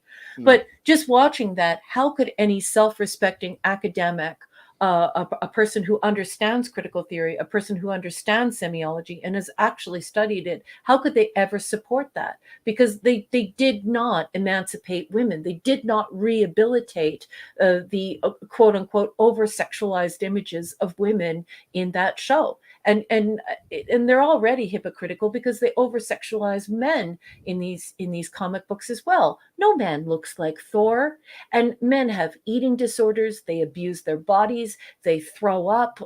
They have to eat all of so much food. Many of them are going bald because they're taking anabolic steroids. They're destroying their bodies and their lives to be in these films and to look like these guys in these films. So what happened actually was just some people took it and they got rid of the bathing suit and had simulated air humping and simulated sex instead.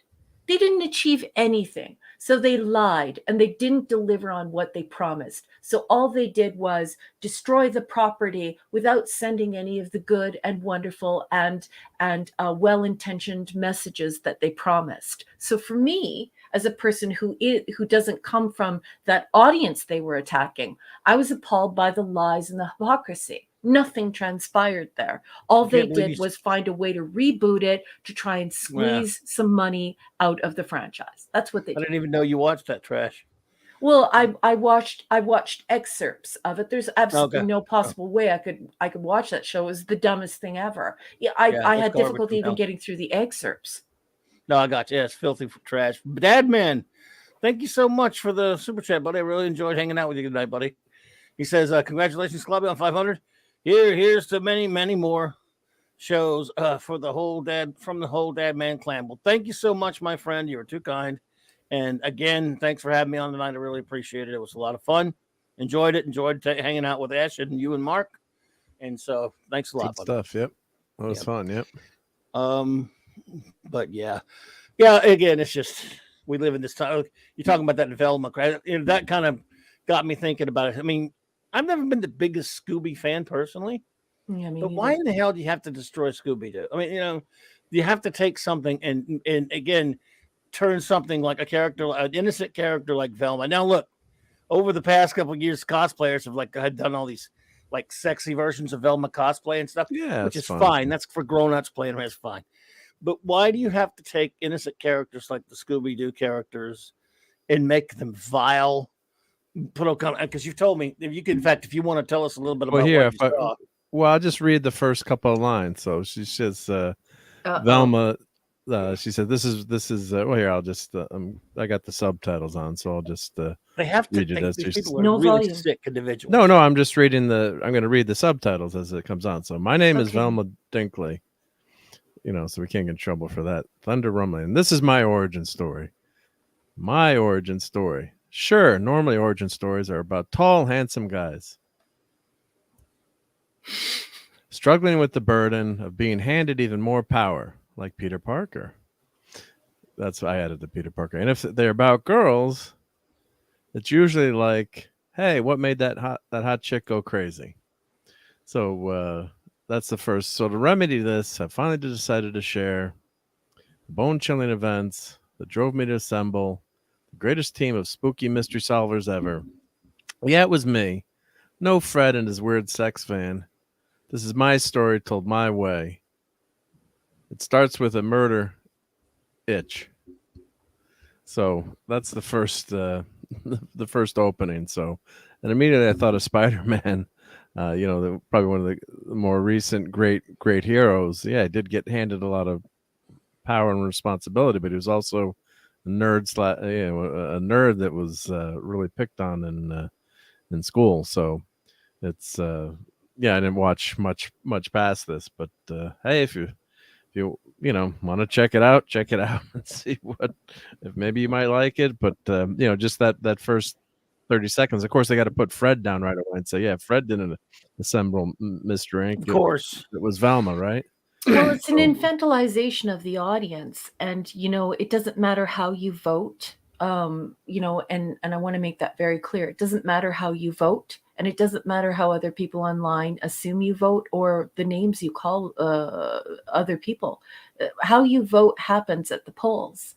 And when you infantilize your audience and you use arts and entertainment only for this hyperdidacticism. Now, in writing and editing, we are taught that hyperdidacticism or over-moralizing or providing moral and ethical instruction in an infantilizing way for the audience is an absolute no-no. So if you present a manuscript to me, or you present a short story to me, or you present a book to me, and I think you're doing that to the audience, I'm against that. So I will counsel you to go back, take your work, and go and do something else with it. Either conceal it in a way in which people can respect it, or find another way of communicating with the audience. And what's really funny is Gene Roddenberry was this same way. Gene Roddenberry was very upset when studios thought that they ought to treat the audience as though they're stupid, as though these corporations needed to be in charge of the morals and the ethics of the public at large. And this is a very dangerous concept. It's not something you should do. First of all, you don't treat people like they're idiots. And the very last place in this earth you should get your morals and ethics from is a corporation. And that's currently what's happening in Hollywood. These are corporate entities. These are not single authors who are writing books who want to engage you in a topic and challenge what you think and what you believe and what you know, to challenge your ideology. That's not what's happening here. What's happening here is huge billion-dollar corporations trying to mold and sculpt the morals and ethics and culture of the masses. And no one should be for that. No one. It does not matter how you vote. How you vote is irrelevant here. What matters is that no business, no company, no corporation should be in charge of that. That would be tantamount to becoming a form of church. And people need to get their heads out of their butts if they think they should, that corporations should be relied upon to be the moral and ethical lead of a society. That is absolutely the most insane thing I have ever heard a person say. They would have to be a completely irrational nincompoop to be for that. Indeed. Hey, wait a minute. Let's say so. Hello, Pleasant Valley. Yep. Lisa, good to see you, my dear. Metamus is here as well. And Tim Hayes. Hello there, Tim Hayes. Good to see you, my friend. And Pleasant Valley Pickers with us. Good to see you all. Thank you for all popping in. And I just want to say, what's it?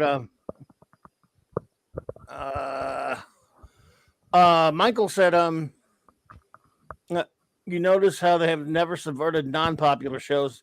Doomcom called it years ago. It's an attack on it's definitely attack on a culture. No question about it.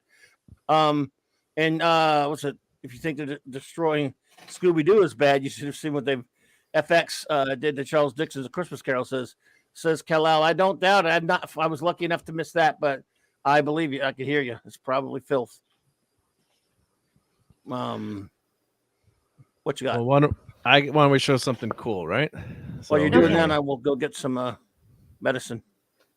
So you take the helm. I have the power. So here's something fun that I got. It's always nice getting gift cards from stores and getting to spend them on stuff that you probably shouldn't spend them on, right? So, or fun stuff. Hey, leave yourself alone. Well, I like you just the way you are. Plus, I have to interrupt you to say that I'm so happy that you had the window open in your office today. And you want to know how I know that, folks? Because Restless Leg Spider-Man was fully charged by the sun, which means Mark had a good day at work. Okay, and now I'm not going to interrupt you anymore. Please continue, my wonderful friend. So, of course, when the thing is for sale, you got to get that thing. So this is, I think Mike got this too. So really great artwork on this package. Kenner, I don't know why they have Kenner on it. It wasn't the old figures weren't made by Kenner, but we've talked about them before. But yeah, it's a pretty well done figure, I have to say. So they got Mr. Fantastic last week. I need to pick up, of course, the Torch and Invisible Woman. I'm waiting for the price to go down. I have my price watch. You wait till they hit something until they drop, and then you swoop in and get them. Then you swoop in and get them, right? But I love the artwork on this package. Is great. So really, really done. It says age 4 and up. So I guess I'm at 50 to that number for me. So I guess I'm okay. And let's see what the back has here. So I always love too, if you're comic book geek, they tell you about the character. You get a cool little poster there, and they've got his lines here too. Yep. Yeah, when the punches are rolling and the baddies are in line, that's when the thing knows it's clobbering time. And they have it in all the different languages too. They got it in beautiful French. Yeah. Well, the thing, it's actually the show, CHOSE shows, but I guess they're saying the thing there. Because when I was buying comics in French, I was like, "Who's the shows?" The thing. Yep. So I guess they put his name there. I just want to take a question here, if you don't mind, Mark. Larry. Sure. Says, I'm kind of I can't see the chat, so yeah. How about corporations being used as arms of government, letting individuals exercise their freedom of speech? Well, Larry, I can definitely tell you that we can talk about that theoretically here, but we don't discuss politics, religion, or sex on this show because it's just a great way of upsetting people, those taboo topics. However, I will let you know that theoretically, it is my theory, and strongly supported with evidence that social media is being used as a panopticon. And we see this in Michel Foucault's Discipline and Punish, where he spoke of how CCTV cameras could be used for modern governments to control the population and wield power over the population. And we see social media being used by the government and by corporations in place of this, failing relationship with religion. And so I don't want to get into that here because that's off topic to what we discuss here. But I would highly recommend the theories that are found in Michel Foucault's Discipline and Punish, specifically the idea of dynamic normalization and social media as a panopticon, whereas Michel Foucault puts forth the theory, heavily supported with evidence, that it would be CCTV cameras. I have modernized its application insofar as calling social media and the internet the new panopticon. So I hope you will enjoy that reading. I believe you can get it for under $10 on Amazon. Michel Foucault, Discipline and Punish.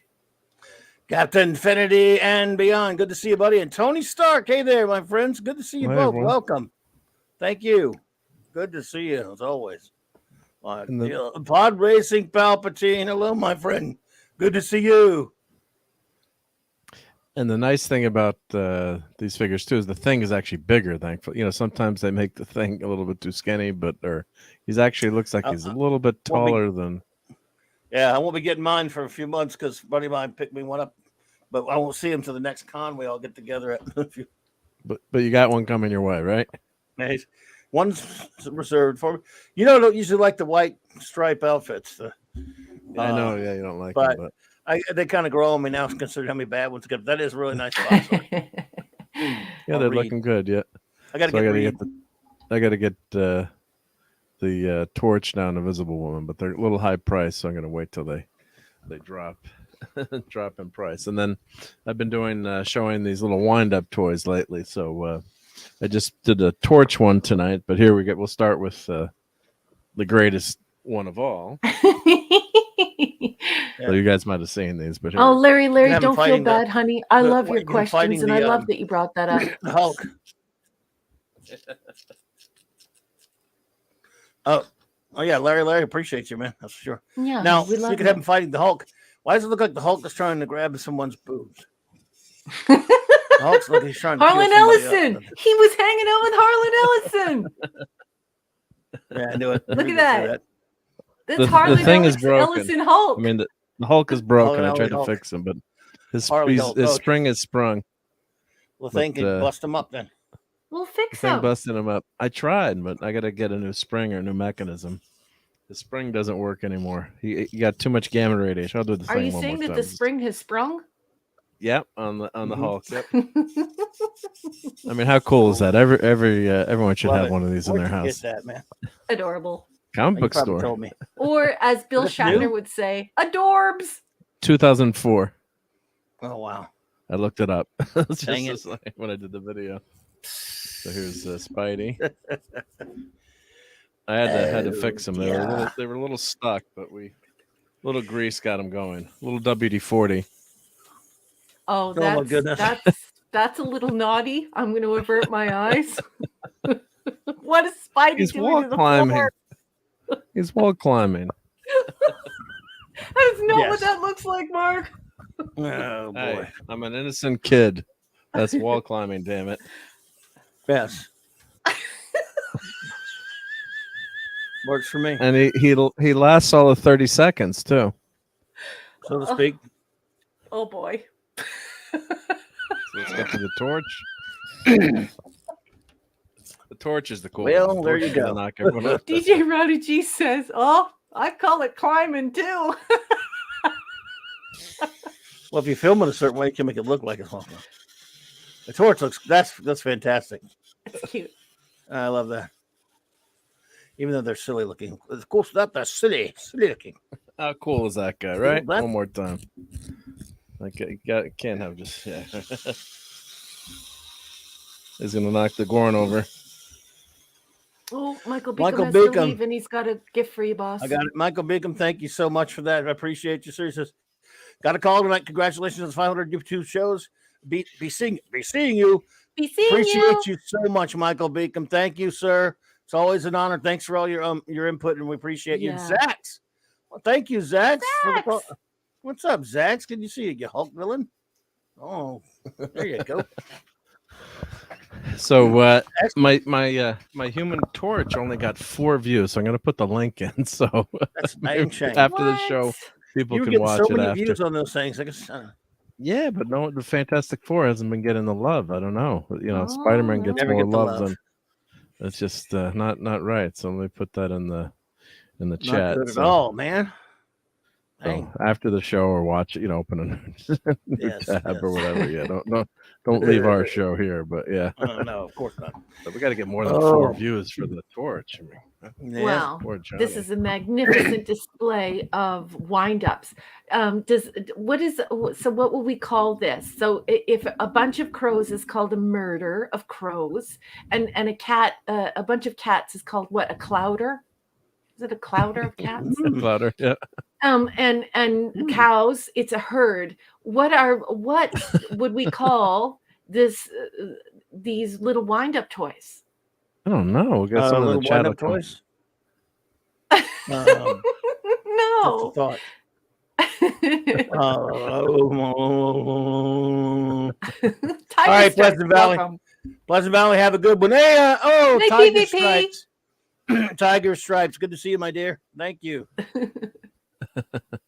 So cute. Always great to see you, Tiger Stripes. Take it easy, Pleasant Valley. Be good, man. Let's see here. So. Oh, Minimus. Yes. So I'll show the other. Oh, I love Minimus. Did you just see what Minimus put in the chat? It's a group of wind-up toys he is calling a twist of toys. Okay.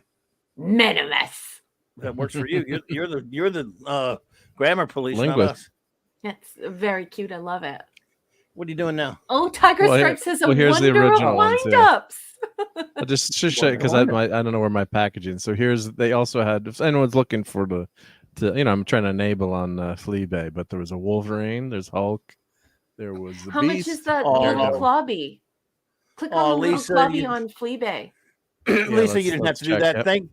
Thank you, Lisa. Jill's here. $25. Appreciate you so much. Thank you, Lisa. And Jill. Hey, Jill.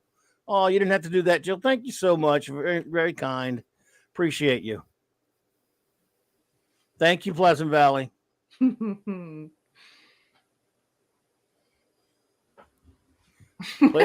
Stuart Mitchell. Thank you, Jilly. A long and winding road of wind-up toys. That's a good one, yeah. Yeah. Oh, they Ghost Rider too. Thank you so much, Lisa. Thank you all. Yeah, Lisa and Jill. Mwah, mwah, mwah. Smooches. No, too kind. There you go. Wind-ups. Well, Chris wants to know how much Wolfie's going for.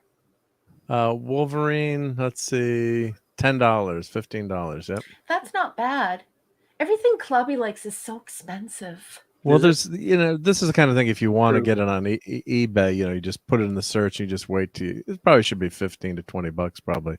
Never seen Ghost Rider though. That's kind of Firestar. That's just must be a maquette or a statue or something. The Firestar. Well, where's Firestar? Oh, that's probably That's not a figure. Firestar. Yeah. I do have to get that figure though. Yep. There's a figure of her, but. Yep. Well, that's in that same line with what you got. Yeah, these, there's over here. They do have the Marvel. Yeah, that's on the list to get that'd be a good yep. cosplay for me. She has the same color hair. She is. I always like it when I don't have to wear a wig. Cool. Cute redhead. Yeah. Yes, she is. Yes, sir. Yes, sir. Ah, well. So that's some enabling, and thank you for letting me share that. Thank you for that. I loved your twist of wind-up toys, and I love that Minimus called them a twist. Adorbs. A twist of toys. So, Spidey there. Oh my goodness, tomorrow's Friday the 13th. It is. Ooh, well, I Did don't you do know horror that movies. Scuba Pete's doing some big show with Michael and Melinda? I think Michael and Miller, yeah, they're doing let me I forgot exactly what it is now, but our great Retro Blasting friends are doing something with I think Scuba Pete and some others. I'd like Mhm. to. I reposted it Yeah, me on too. Facebook, but I didn't know not on Twitter yet. But let's see. Let me find out what I have it right Well, here. here's Retro Blasting's link. Yeah, go to retro. Let's see. It's called. Hang on. Vamp, vamp, vamp. Chris said it's already Friday the 13th on the East Coast. Yeah, No it is. swearing in the chat, Chris Persia. Well, wanted happy to anniversary advise. to Mr. and Mrs. Dadman. It's 27-year anniversary and way. 28 days to the year that they met because Oh, Dadman wow. told me Yeah, that's right. they met on Friday the 13th and got Aw, married exactly a year later on Friday the so 13th. cute. Congratulations, you crazy Or- kids. Yes. Happy anniversary to our great friends, the Dadman clan, the Dadman, Mr. and Mrs. Dadman, and the Dadman clan. Yes, tomorrow, on let's see here. Hang on one second. Damn it, clear throat. On Friday the 13th at 4 p.m. Eastern, 4 p.m. Eastern. Join Michael and Melinda Conrad from Movie Oubliette. I want to say that. No, if I say that wrong. Tony think from that's right. Analog Toys, Scuba Pete, and they call him Scuba Pete, and Jason Anderson as they play Riff Tracks the game. We'll try and keep the profanity to a minimum, but still may include irreverent and mature jokes. Viewer discussion advised. That's going to be on what channel is that going to be on? I think it's on Retro Blasting's channel, wasn't it? It is on Retro Blasting channel. Yeah. Christopher gonna be on- Dominguez, not on your life, sweetheart. Thank you for the question. Christopher Dominguez is asking if anyone on the panel will be watching any of the Friday the 13th films. Christopher, I thank you for the question. I absolutely hate horror films and I abhor any type of violence. I'm a gigantic wimp. I'm a nerd and a wimp. So that's a no for me. Yeah, because Clobby you'd be Mark, under on the the panel. covers the whole movie, not looking at it. yeah. Christopher, I'm not a fan of those films, of dead teenager movies or horror films either. I don't know about Mark, but we have a lot of friends of ours who are fans of them. We'll probably be watching those tomorrow. A good buddy, I think, a good buddy Tom Connors over there at Midnight's Edge. He likes Yep. it. Our buddy J-Man is into those. J-Man loves What- horror. Well, I What think about Friday you, the Mark? 13th. Friday, did you say Friday the 13th or yeah? I think the first one is above. Oh shit, above. But that's more of a standard horror versus the slasher genre. I used to love them a lot more when I was younger, but I think I kind of got wimpier as I got older. But I do think that first Friday the 13th is really well done by Carpenter. I think that's a classic Right. horror movie and Yeah. not so much a slasher. But there's something fun in in the slasher way too. And I used to watch a lot of creepy horror movies as a kid, and I used to especially love watching werewolf and vampire stuff too. In terms of the horror, like any werewolf movie or vampire movie, I'd try to find that and watch that. Even the crazy not so good, or sometimes Ooh. they were good in a bad way. That makes sense. Yeah, no killer Chris clowns. Perch is Yeah. going to watch it. No, We have- I love Killer Clowns. Yeah, but he's also saying It is- good night. He's saying, I'm going to watch it in Good 2 night. minutes. Oh, So, okay. Chris cool. Persia, Good I night. love Yeah, you. enjoy. Thank you for being here. Thank you for protecting the chat and helping us to produce this show and making beautiful show posters and advertisements for us, and just for being an amazing person who I love. And good night, honey. Have a safe Friday the 13th. And Anti-Derivative Jill says, okay, you say that, Raquel, but some of your stories are kind of scary. Not gory, but creepy. Yes, I am a huge fan of gothic horror. And I think that confuses modern audiences when I say that, but I truly mean that. So A Picture of Dorian Gray by Oscar Wilde. Check, I'm okay. I practically memorized Dracula by Bram Stoker. Check. I love Mary Shelley's Frankenstein. Check. I like all that stuff, but Gothic horror is about the mood, the atmosphere of something being scary, but gory. Yeah, I can't do the gory, and I can't watch people like murdering people and stuff. I can't do that. Ooh, no. You like ooh. vampire movie? Like I like the Subspecies Bloodstone series, which Raquel would never ever watch. And Melanie Shatner's in 2 of those too. William Shatner's daughter. But those are. But I mean, that's kind of that's whatever you like. And they use stop motion in those, so they use practical effects. So. I don't really like. I'm not a big fan of horror stuff either. Some I like. I mean, I like the old Universal monster films, of course. Some of the Hammer stuff, like you were talking about, Raquel, and some of the Gothic here and there. And I like horror. I like some movies, like some of Sam Raimi's stuff, because of the humor linked into the horror. Just some nut running around, slashing up people doesn't do it for me. Yeah. But again, but I do like violence. I like a lot of films that have a lot of violence in them, so I'm perfectly fine with violence if it's in an entertaining. Usually, if it's in sort of a, an action adventure type of way, something like that, where it's violence, but it is fighting. It is combat. It is superheroes fighting or that's right, cops or spies. I'm fine with all that kind of stuff because I'm a dude. I like the action stuff, but there's something about, and I guess this is some kind of weird thing in my psychology, watching something where there's somebody chasing around a bunch of innocent people with a weapon, with a knife or with a chainsaw or with any of that other stuff, and there's nothing to the story other than that it's all the same. They're all the same movies. Teenagers go somewhere they shouldn't be. They get taken out one by one in gory ways. Eventually, they'll fight back. They'll run, and they'll luckily barely get out at the end. Usually, not and again, it's all the same stuff. It's pretty depressing. This is what a weirdo I am, folks. This is how much I grew up loving superheroes. This is what a child I am in a sense. Whenever I watch those films, if I'm ever happened to be, and I've just through the 80s and 90s, I had cable like everyone else, and you land on movies here and there, or you watch them with somebody, whatever it is. My mind goes to a certain place. Like if it's, for example, a cute girl being chased through the woods by Leatherface or Jason or what have you, right? Yeah.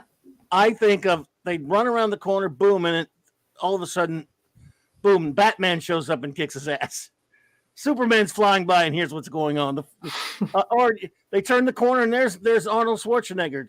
There's some badass who could kick that idiot slasher's ass and save the day. As something heroic happens. Yeah. In other words, I want to see that. But we know that's never going to happen. Someone will luck out and get away, and at the end of the movie, one person will have survived. But that's just where my mind goes when I watch that crap. Other than that, I just. I agree with you, and Lisa, yes, I do love Edgar Allan Poe, and Boss, I absolutely agree with you because Mark was talking about how he knows me really well, and you know me really well, like. I will sit through something like Aliens, and I'll just use the blanket or my fingers, my hands, to hide behind the violence. But the rest of it is so good, and you know that it's being done for a reason. It's being done, to accentuate goodness or hope. Or that evil will never prevail, then I will find ways to cope with it as I, try and avoid the gore. But I'm watching that. What's it called again, you guys? You guys always correct me because I say it wrong. Navy SEALs, SEAL Team, TV show, SEAL Team, SEAL Team. Okay, with my husband, Angel, right? Yeah. Yeah, because David Boreanaz. Yeah, Clobby was saying that guy was a good actor, and that he liked some of the stuff that he had done. So when my husband Andrew put it on, I was like, okay, this is war, but it's got that guy in it that Clobby likes. So I was like, okay, I'm going to watch this with him. And I started watching it, and I can't. There about 80% of the show I can't watch. I watch it. I just listen from behind the blanket. But I have to tell you, the writing on that show is so good. You would not believe, it's totally not my genre. I'm not even interested in it. I don't like the violence, but oh my goodness, you guys have to watch that SEAL Team show. The writing. It's been on for a bunch of years, so it must be good, right? Oh, the characters are so like they say things that you would absolutely say in real life. It's like Hollywood, but stripped away so that it feels good. Like I actually am liking that show almost as much as I like Yellowstone. And Yellowstone is just glorious to me. Every Friday I'm like champing at the bed. Give me Yellowstone. I love that Except show. the new season Yeah. got The Mist is very upset the first few episodes because it's like it's so dark and depressing. Yellowstone, but yeah. Address some of these that I've saved here, because Tiger Stripe said, let's see, wait till this thing's going slow on me. I have a big problem with films where people get shot in the head, but somehow have no problem with the John Wick films, which are nothing but headshot. Yeah, but I'm probably gonna get in trouble on this. And I got a couple other ones I want to get to after this, but I gotta go there with John Wick since you mentioned it, Tiger Stripes. Those movies are very popular. When I saw the first one, my son talked me into it. I hadn't go to he saw it at the theater, then he came back to him. I needed to watch it, and eventually when it came out, I watched it, and I got to admit, the first one I kind of sort of enjoyed it. I like Keanu. I found his motivation was interesting because most movies with that kind of violence, it's a secret agent, it's a cop, it's whatever. This is actually an ex assassin who got out of the business, and then unfortunately gets to a normal life. His wife dies of cancer at the beginning of the movie, and then she gave him a little puppy dog before she died, and a bunch of idiots break into his house and don't know what a badass he is, kill his dog and steal his car, and then he goes on a rampage, and the whole time he's just killing evil scumbags.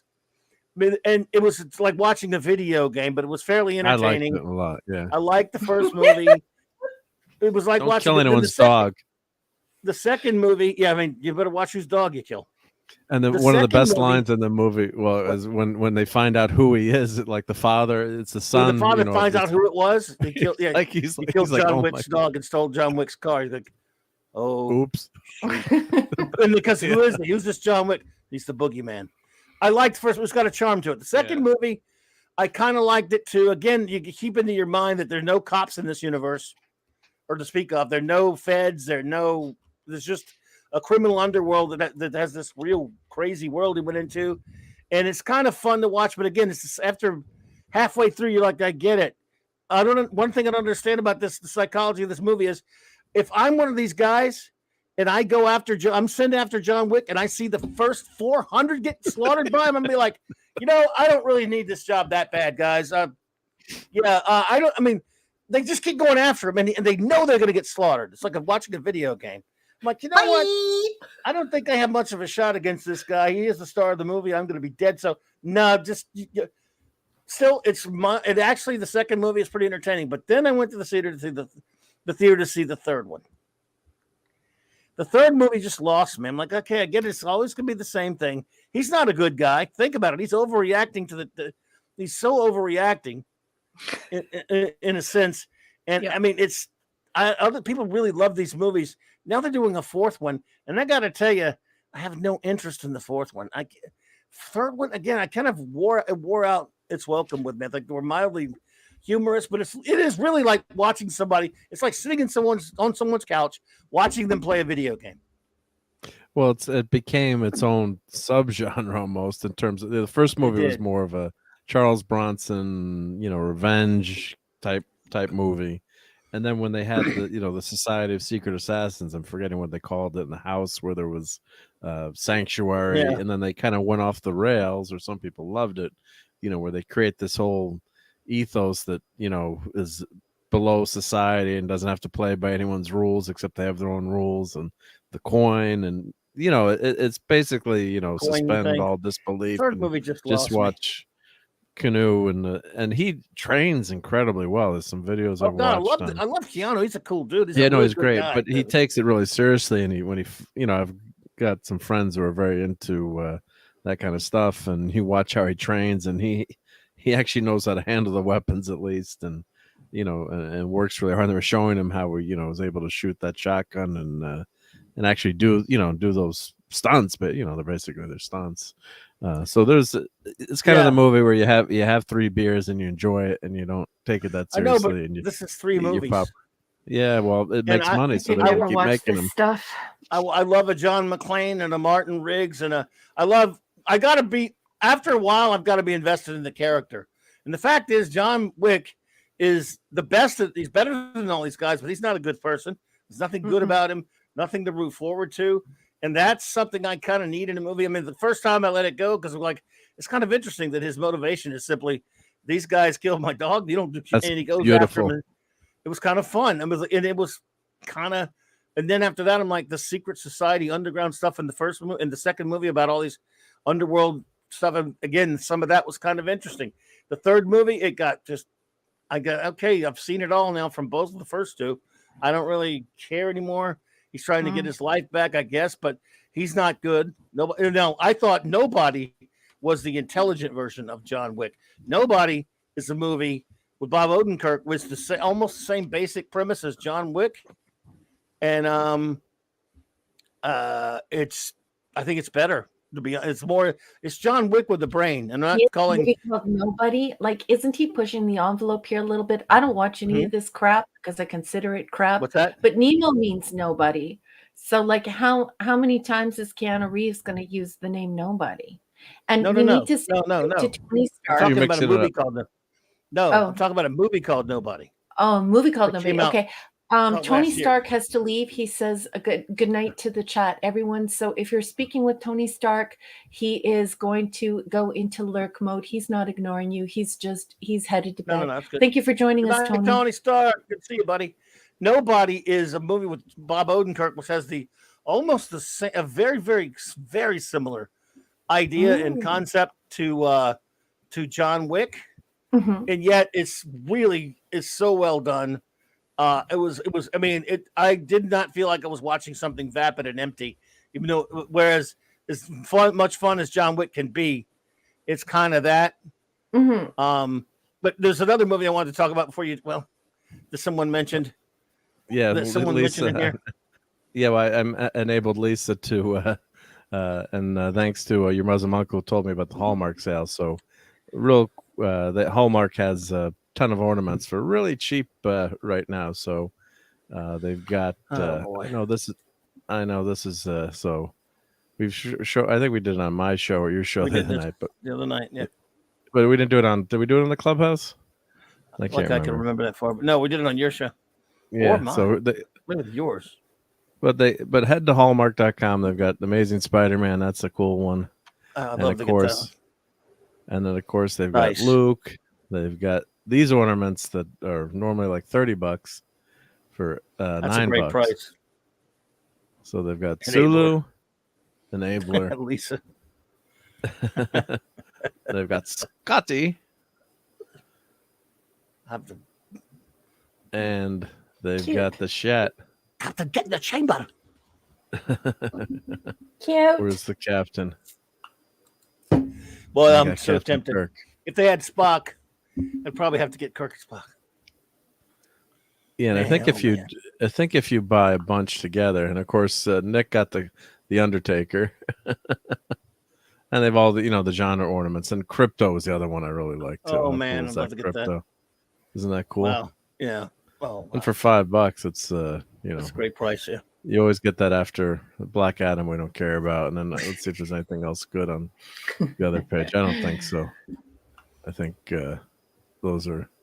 that's what's left. But yeah, they do have the Star Trek ones. Oh, and this one is really cool with Mandalorian. Jeez. And then he actually moves too, which is cool. So this guy, it's motorized and he actually moves, which is wild. Do you remember when everyone was outraged because he ate eggs? Yeah. Frog eggs, yeah. Yeah, there were frog eggs, and people were like all like, oh yeah, they were about outraged. it. Yes, yeah. That was hysterical. Yeah, so this one actually moves. So all 30 of the people outraged by that sure made a big noise. Right? Yeah. All 30 of those people who are like, well, I'm eating this cheeseburger. I'm going to tweet out that it's wrong that amphibious creature that was raised on an amphibious planet is eating amphibious food. Tiger Stripes is asking. Yeah, so if you go to Hallmark, I just stopped sharing, but if you go to Hallmark.com, here, I'll present again real quick. Share There you go. screen. Do-do-do-do. She said And that you- you're and- because of Hallmark. and you didn't do- say so. You do ornaments and then You sale put the link, ornaments. did you? You got the link in there. I Boss put the man, link too. Mark but Lewis that's Seth what- is here. Yeah. He has a question for you, boss. I thought I only saw one little thing about that. Their casting. Mark, if that happens, of course they're going to ruin that movie anyway, so it won't matter much. But I personally don't think much of that casting, if it actually happens. I know it sounds like a rumor to me, but I wouldn't put it past them. Maybe better. I guess it could be worse now, but I'm not sure. I would peg Adam Driver for Mr. Fantastic, but Reed Richards just. But he's a good actor. I like him as an actor. I don't Good think he actor, fits as Reed Richards. Yeah. Maybe he could get the job done, but I can't say what I think the casting will be like in that movie. I know what it's going to be like, but we can't talk about that or we get in trouble. But it's not going to match any of the comics, basically. Yeah. No, it's not. But one other movie that kept getting mentioned before we were talking about horror movies, and it's not a horror movie, but it looks like one, is the movie The Cabin in the Woods. Yeah. Or Cabin in the Woods. Stuart mentioned it, and a couple of people mentioned it. Cabin in the Woods is I really, really like that movie, but it's not a horror movie. It just makes you think it's one. And that's almost spoilery in of itself, but that's a movie that wow. It's you've seen it, Mark. It's Hemsworth in that one, right? That's the one with Hemsworth, right? He's in that, yeah. Joss Whedon wrote it. No, that's a gooder, yeah. And not for Raquel. Yeah. Raquel, you can't watch that ever. You're not allowed. Yeah, but- I won't. But But I do it's love not- the fact that she can earlier, watch that. Oh, it's pretty brutal, I think though. it It's would. violent. Yeah, Oh, no, it's yeah. violent. the thing Yeah, that I yeah. love about you, Mark, is that first of all, you have learned to pronounce Greek words correctly, even though Americans repeatedly pronounce them incorrectly. Earlier, you said ethos, and every Greek who will ever hear this show cheered. And you managed to make every Canadian smile when you use Canadianisms. I absolutely love it when you say gooder. Thank you. That's a gooder. Like, you just make all Greeks and all Canadians smile. You're a hell of a guy. I We got love lucky you, with man. the ethos one. Yeah, well, no, I just tried and Thank explained. you for the super chat, Shooter. Anyway. Shooter, thank you for the super chat. I guess A means Australian, does it? Or is it? Well, I can't tell yeah, that, I but- think but that's $5 super chat Australian. either way. Thank you. I believe so. But either way, thank you so much, Shooter. Appreciate that. He says Adam Driver as Reed Richards. Can I get a raspberry from Raquel? Well, I can't order. I could order. I don't know what to order her. to Yes, do you anything, can totally get a raspberry from me. And that's the weird looking kid from the new Star Wars, right? The Adam Driver kid. Yes. Yes. Yes. I don't know. That guy doesn't look killed like he his father. belongs in the Fantastic Four. So you may have a raspberry shooter. Pew, pew, pew, pew, pew.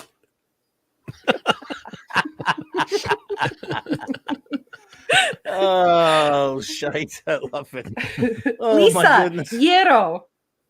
Not gyro. Gyro. Gyro.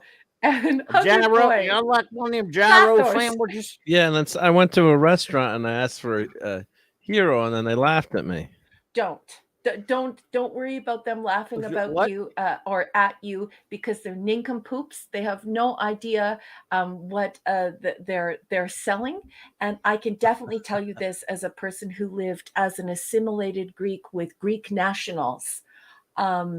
Greek people absolutely love it and respect it when you try to speak Greek or pronounce things correctly, especially their names, without anglicizing them.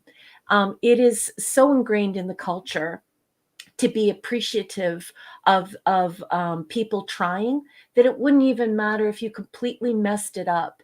It is the act of trying, and it is a part integrated in the Greek culture to be so appreciative of it. You would not believe it. You will get smiles all the way around, but they're not laughing at you. They're actually smiling with you because they're so proud that you respect their language and respect their culture enough not to anglicize it, because it's one of the most anglicized languages in the world. And Greek heritage language schools are trying to reverse that. So I just want you to know that Greek people absolutely love it. So anyone who matters would never make fun of you for trying to say something correctly. nice And to I hear, think yep. it's marvelous.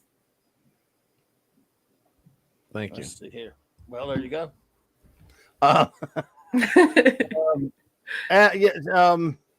Yeah, Adam Driver. Yeah, no. But I do like him as an actor, yeah, but not He's a for good Reed actor. Richards. Yeah, no, yeah. I mean, he's fine. I mean, I can't even, I won't hold it against him that he was a horrible piece of trash like Last Jedi. Yeah. Yeah. He did what he could with not much, yeah. Yeah. So I have no you never desire know. to watch that trash. I watched 3 Star Wars movies. They were excellent. The real ones. And the minute that I saw those Ewok things, I was done. I'm like, I don't Ewoks. need to watch that. I'm I good. miss the days when my biggest problems were Ewoks. Ewoks. That's And when I then left, later, though. Jar Jar Abrams. That's when I Jar Jar left the Binks. building. I was like, I'm out of here. I'll see you all later. Enjoy your weirdness, but this is not Star Wars. Bye. Actually, I wish I miss the days when when it comes to Star Wars, my biggest problems. This is kind of an interesting with Star Wars. Again, I never thought anything would be worse than just hating Jar Jar Binks. It's like he sucks, and prequels weren't all that great, especially compared to the originals, but we're okay, and it was fine. Then, of course, 2012 rolls around, and he sells it. George Lucas sells it to what he called I won't say what he called him, and it gets destroyed beyond all recognition. I go, wow, didn't think. And the same thing, I miss the days when Doctor Who, as a Doctor Who fan, my biggest problem was that terrible 1986 Fox pilot, 96 Fox pilot. I miss the days with Star Trek. I miss the days when my biggest problem was a crappy episode of TNG or Voyager and whatever, or what have you. I miss the days when that was the biggest problem we had. Like, Voyager, is it really that good? And we would argue about it. Yeah. So we did not know we were well off with any of these things. It's true. Oh man, I wish we were just then we were just, the problem was content. It was, this is not a good episode. This is not a good movie. And you debate certain things Right. or why. You debate. It had been ruined because there's always a possibility that something good could come later, right? And yes, that's Ewoks were taken from the Fuzzies, the H.B. Piper novel. Absolutely, good call. Tiger Stripes said it's absolutely true. And I remember back when I was from running the comic shop, right after Jedi came out, and a lot of guys who've been reading those H.B. Piper books, I was just bitching about the Ewoks because I hated them. And they were like, yeah, but not only that, he ripped them off from this book. Whoa. Oh, really? Wow. They should have So been. the suck is even harder than I Should thought. have been Wookiees. Well, they were called. They should have been Wookiees, but the characters, they're called the Fuzzies. It's a science fiction book, and they weren't terminally cute. The whole point of them is they were badasses, but that looked cute. In this, they're teddy bear, and that's why they're the Care Bears. Lucas decided to sell Toy sellers. teddy bears. They're toy sellers, yes, and they're cuties and cutesy crap. All the kids loved them. I hated them so much. They sold many more Millennium Falcons. Oh yeah, of course. That I'm pretty sure they sold more ships than they sold. Yeah, but the little kids did love the stupid Ewoks. I mean, you can't help. They were fun in a babies. way, They were kids. But I was 19 years old. I hated them. When you're 19 years old, or anywhere close to that, and you waited 3 years after seeing, for me, my all-time favorite movie, The Empire Strikes Back. 3 years I waited to see what happens. Yeah, and then they cut. And then I had to go, and you get a combination of it starts out as the Muppet Show. Then it turns into the Care Bears movie. Then they kind of just rehash the first film and elements of the second film as well. The best stuff in the movie is actually all the battles and stuff, and the thing that's between Luke and Vader. All that stuff's pretty great. But it took, because I've always bitched about Return of the Jedi, and yet it took the unbelievably horrible, disgusting trashiness of the Disney Star Wars movies to make me go back. And now because I didn't want, I've watched the first two movies a million times. Even the prequels I watched a little bit more, and they had things wrong with them. But I didn't watch Jedi. I was kind of sparse in how often I watched Return of the Jedi. I'd watched it, but not nowhere near as much as the other ones. And now I can watch it anytime, and just even the stuff wrong with it doesn't even faze me anymore because of what they've done to these characters and how bad it is now. And it's just disgusting. Max Redstone just sent me this. What? The Cool Walker when you're 10 years old versus the Cool Walker when you're 45. I'd say 65. Ooh, 45 is pretty young to wind up in. 45 is too young. Yikes. Unless you've been playing a lot of sports ball and your knees. Who made that? A millennial? Max. Shin kicks. Shin kicks. Yeah, I mean, when you're 45, you shouldn't need that walker. I remember 45. That was a decent year. Yeah. But thank you, Max. Yep, that's funny. Yep. Max thinks we're already dead. Everyone over 50 is dead. Yeah. Tim Hayes said, in fairness, Return of the Jedi is more of a kids movie, but you know what? It wasn't supposed to be. It was supposed to, well, you know, all the movies are accessible to everybody. There was no reason for Lucas to talk down to everybody to all of a sudden. I mean, you're right. He did infantilize the movies, but the first two aren't. Why did Jedi have to be that? So, yes, the opening but it to wasn't a good Jedi idea. is so good. Oh, with Luke going to Jabba's palace, I love the that opening's opening. okay. Oh, I love that opening. I like a you lot get of that to see stuff. Luke as a badass for the first time. Yeah, and Luke's the best thing in the movie. And then you got the Rancor fight, and then the that's another Sarlacc thing. pit They ruined Han Solo in that movie. Where Boba Fett is, he's permanent. He's killed in the Sarlacc. Oh wait, no, he's not killed in the Sarlacc pit. Sorry, no, he's not killed. But see, Han Solo was ruined in that movie for me. I was Gomer. I called him because he was Gomer Solo. He acted like a chump punk bitch. He said he had really stupid lines. You could tell Harrison Ford was just not caring. He was a goofball in the movie where he was such a cool badass in the first two. He wanted the character killed off in the second movie. Yeah, but he was written terribly in that movie. And again, you know,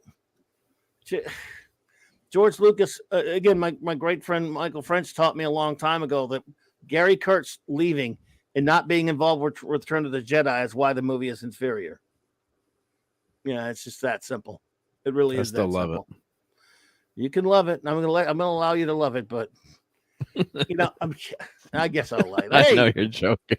Gary Ambrosia, what's up, my friend? Thank you too much, man. I appreciate it, sweetheart.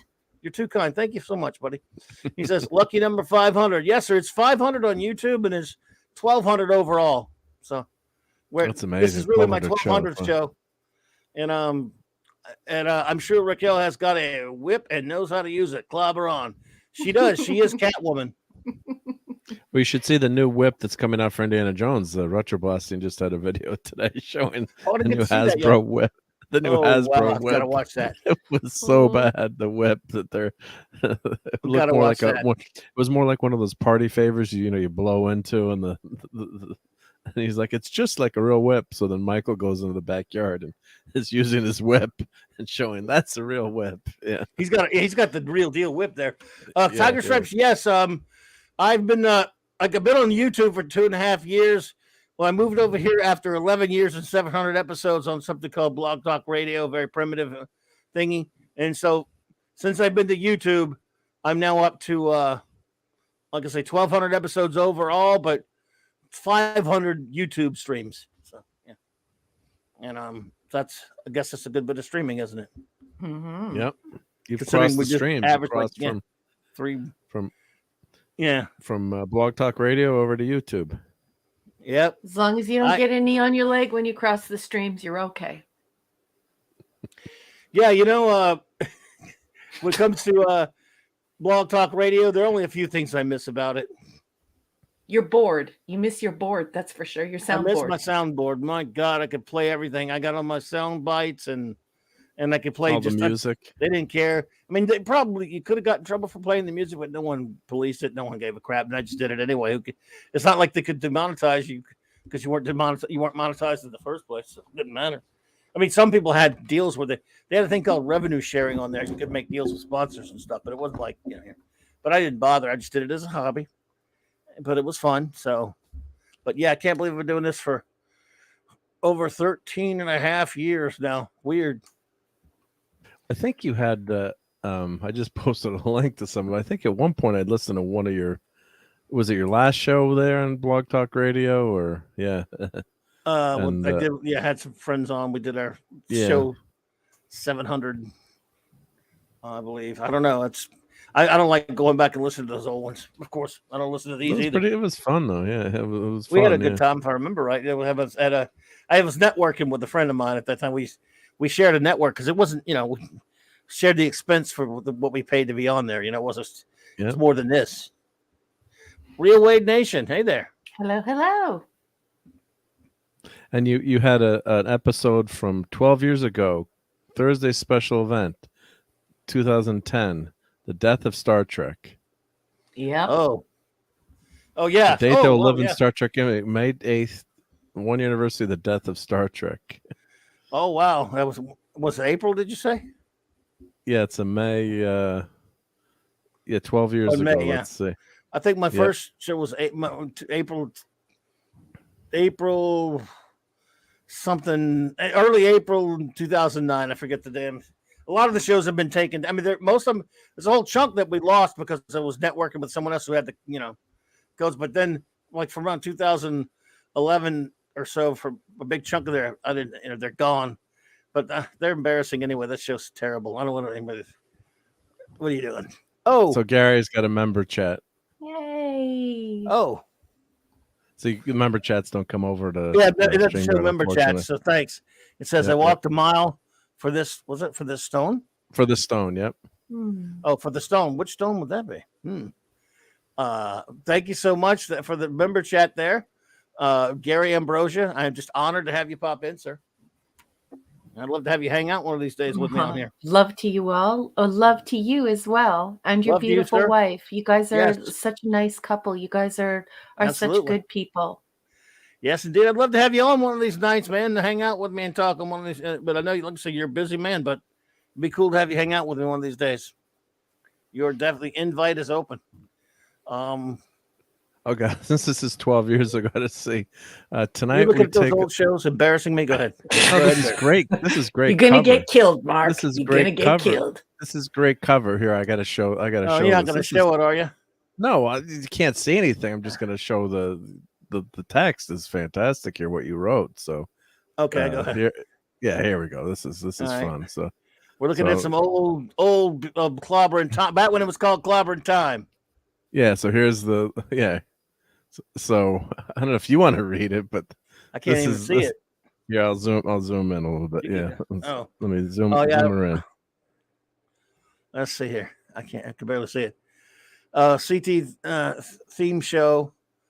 We're just 2 days short of May 8th, a date which will live in Star Trek infamy. May 8th, 2010 marks the 1 year anniversary of the death of Star Trek. It's hard to believe it's been a year already. 1 year since the Jar Jar Abrams abomination Steino, Star Trek name only, was spewed forth at the world. Last year, when this sick savaging of a beloved classic was crapped onto movie screens the world over, we here at CT were relentless. I can't say relentless. In our full force assault on this filthy. Tonight, we'll take a good old claw back at the pestilence, the plague, the putrid indecision that is Jar Jar Abrams' Star Trek 90210. So buckle up and get ready for radio violence of the highest magnitude directed at Jar Jar's disgusting crap fest. This is excellent. I read my own writing and that's bad. I'm glad I found that. Well, it's actually incredibly difficult to read all caps. It's not the way we're taught to read. So I think you did a pretty good job there, boss. But I do like the yelling all caps because it's very forceful. Yeah. Yeah, I always that was awesome. That comes from comic books. They are always lettered in all caps. And since it's a comic related show with other stuff too, so yeah. Cool. So that was a blast. I'm glad. Thanks for being. That gave me a total blast from the past there. Now a wonderful first officer has to run in a minute, right? So you want to start closing up? Yeah. Unless you and Mark want to keep on chittity chatting. We've been keeping everybody for almost 3.5 hours. Wow. Good. People are gonna get sick of us. Once you leave, no one wants to hang out with us. Oh, don't say that. Everyone loves Nobody you wants guys. us. You guys are the best, but it is a school night, and Andrea has to get up early, very early in the morning, and I of course have to work as well. So I'm sorry, it's a school night. No. Appreciate it's all it. good. All good. Yeah. Let's see here. School's So important. show notes, folks. Let's see. Tomorrow night I will be hanging out with Nick, the great Nick Weiser, on his channel, 32 Flavors of Nick Weiser. There's a link in my description below. With the Comic Shop Gang, the Friday Night Comic Shop Gang, 8:30 p.m. Central Standard Time. We're reviewing the Infinity Gauntlet, the boys and I, and Nick. And then Saturday night, Star Trek. Dun, dun, dun, dun. Damn. All right, here we go. Oh, what is taking? Oh, here we go. All right. It's up. It's up. Four more episodes of Deep Space Nine being reviewed on Saturday night. Star Trek, same Trek time, same Clubby channel. So looking forward to that, and then Sunday night geekery on Mark D with the cheese. Great, Yeah. It was a great channel. 10 p.m. Eastern Standard Time, and then a double feature for Monday night Mark C Comics Talk at 6 p.m. Central Standard Time. The great J-Man will join me for another trip to Earth B, a wacky world of Bob Haney presentation. Clobbering Time, Clobby's Classic Comics Review, Brave and the Bull number 100. The wackiness is real. And then, of course, after the couple hours after that, I'll do a regular standard open comics geek talk show for us. And so we'll be doing that. Yeah, I think that's about it. What do you think? That's pretty damn good. Darn good. Excuse me. That sounds darn good. Gosh darn it, darn it. Then the regular shows always Double darns. Gosh darn it. So I want to. If everyone's wondering why we're hamming that up, it's because there are new regulations regarding profanity in the chat as well as the stream. So we're even worried about mild profanity at this point. So if you hear us gosh darning it and gee Wally Wiggers, Mr. And good golly Miss Molly, that's why. We're just mocking the platform. Remember, I opened up the show saying GD it, and I don't mean I said it GD. I said the whole thing. You did, but I don't care. Hopefully did you play the Dad Man clip? No. At me? Don't play the Dad Man. Well, it's only the first 8 seconds of the show. It's a gooder. I love that one, but it's just so bad. No, it's not bad. We'll shout out Stuart Mitchell. Heavens to Betsy. We'll shout out the wrenches, and then we'll get out of here, folks. The great Eric K. I hope everything's going great for the great Eric K., the great Chris Persia, G. Bud Martin, Lord Thoth, and Lady Thoth, Hungry Boy, J-Man, Kal-El, Maddie Steady, and Phantom Outsider. And of course, let's all look at the pupper for a second. There we go. Thank you all for all what you've done. Thank you to everyone for your kind and generous participation, your super chats, your friendship. This 500, I've made so many fantastic, wonderful friends here, being here for 500 episode streams on YouTube. And I mean, I had a good time over at BTR, but it was just it was fun. I wasn't as committed. You know, there were times when I just didn't stick to my schedule as much as I should or whatever. But here, you guys make me want to come back every time. I do four of my own show a week, and I do about 4 or 5 other ones with other people. And it's just amazing. Clobber Time's no superhero matchup for, and you never know. Tiger Stripes, thanks for reminding me. Could be a surprise someday. Yeah, who goes? That's actually a good point. I want to say I don't know what superhero she likes. That's the problem. I don't think she likes superheroes, but we'll think of something. Yeah, you are she's a communications officer. Yeah, I think I can think of something. Yeah, but she's anyway, a comms officer. She's a math teacher. She's a nerd. I don't even know if she has a superhero. I'm not sure. But Jill, I don't think she didn't have to be a superhero. I'll think of something for you. Yeah, I'm claiming Jill for the nerd crew. She belongs on the nerd side of the nerding of the nerdness. So we'll see. Yeah.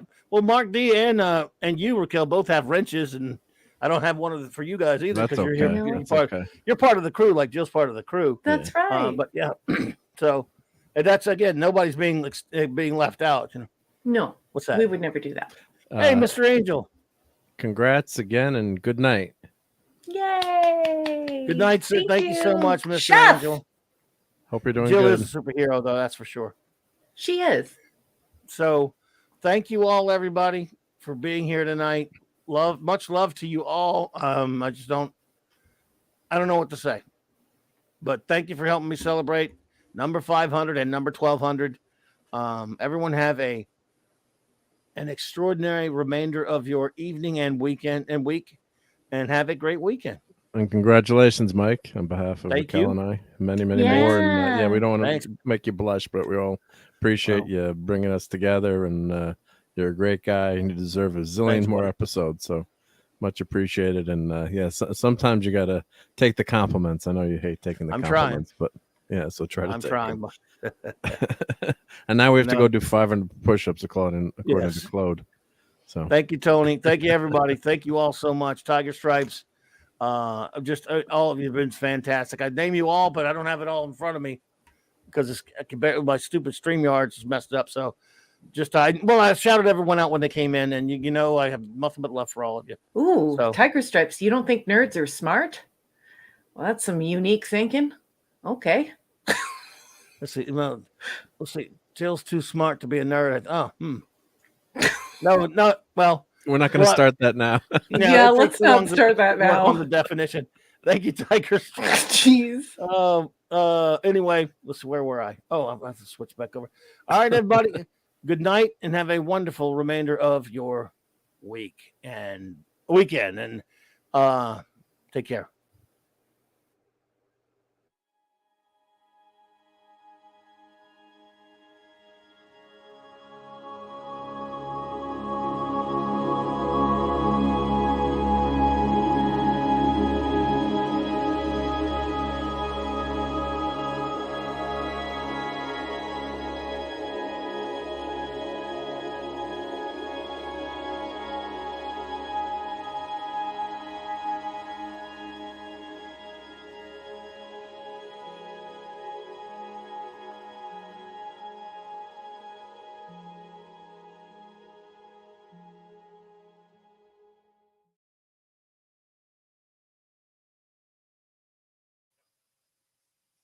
It's clobbering time.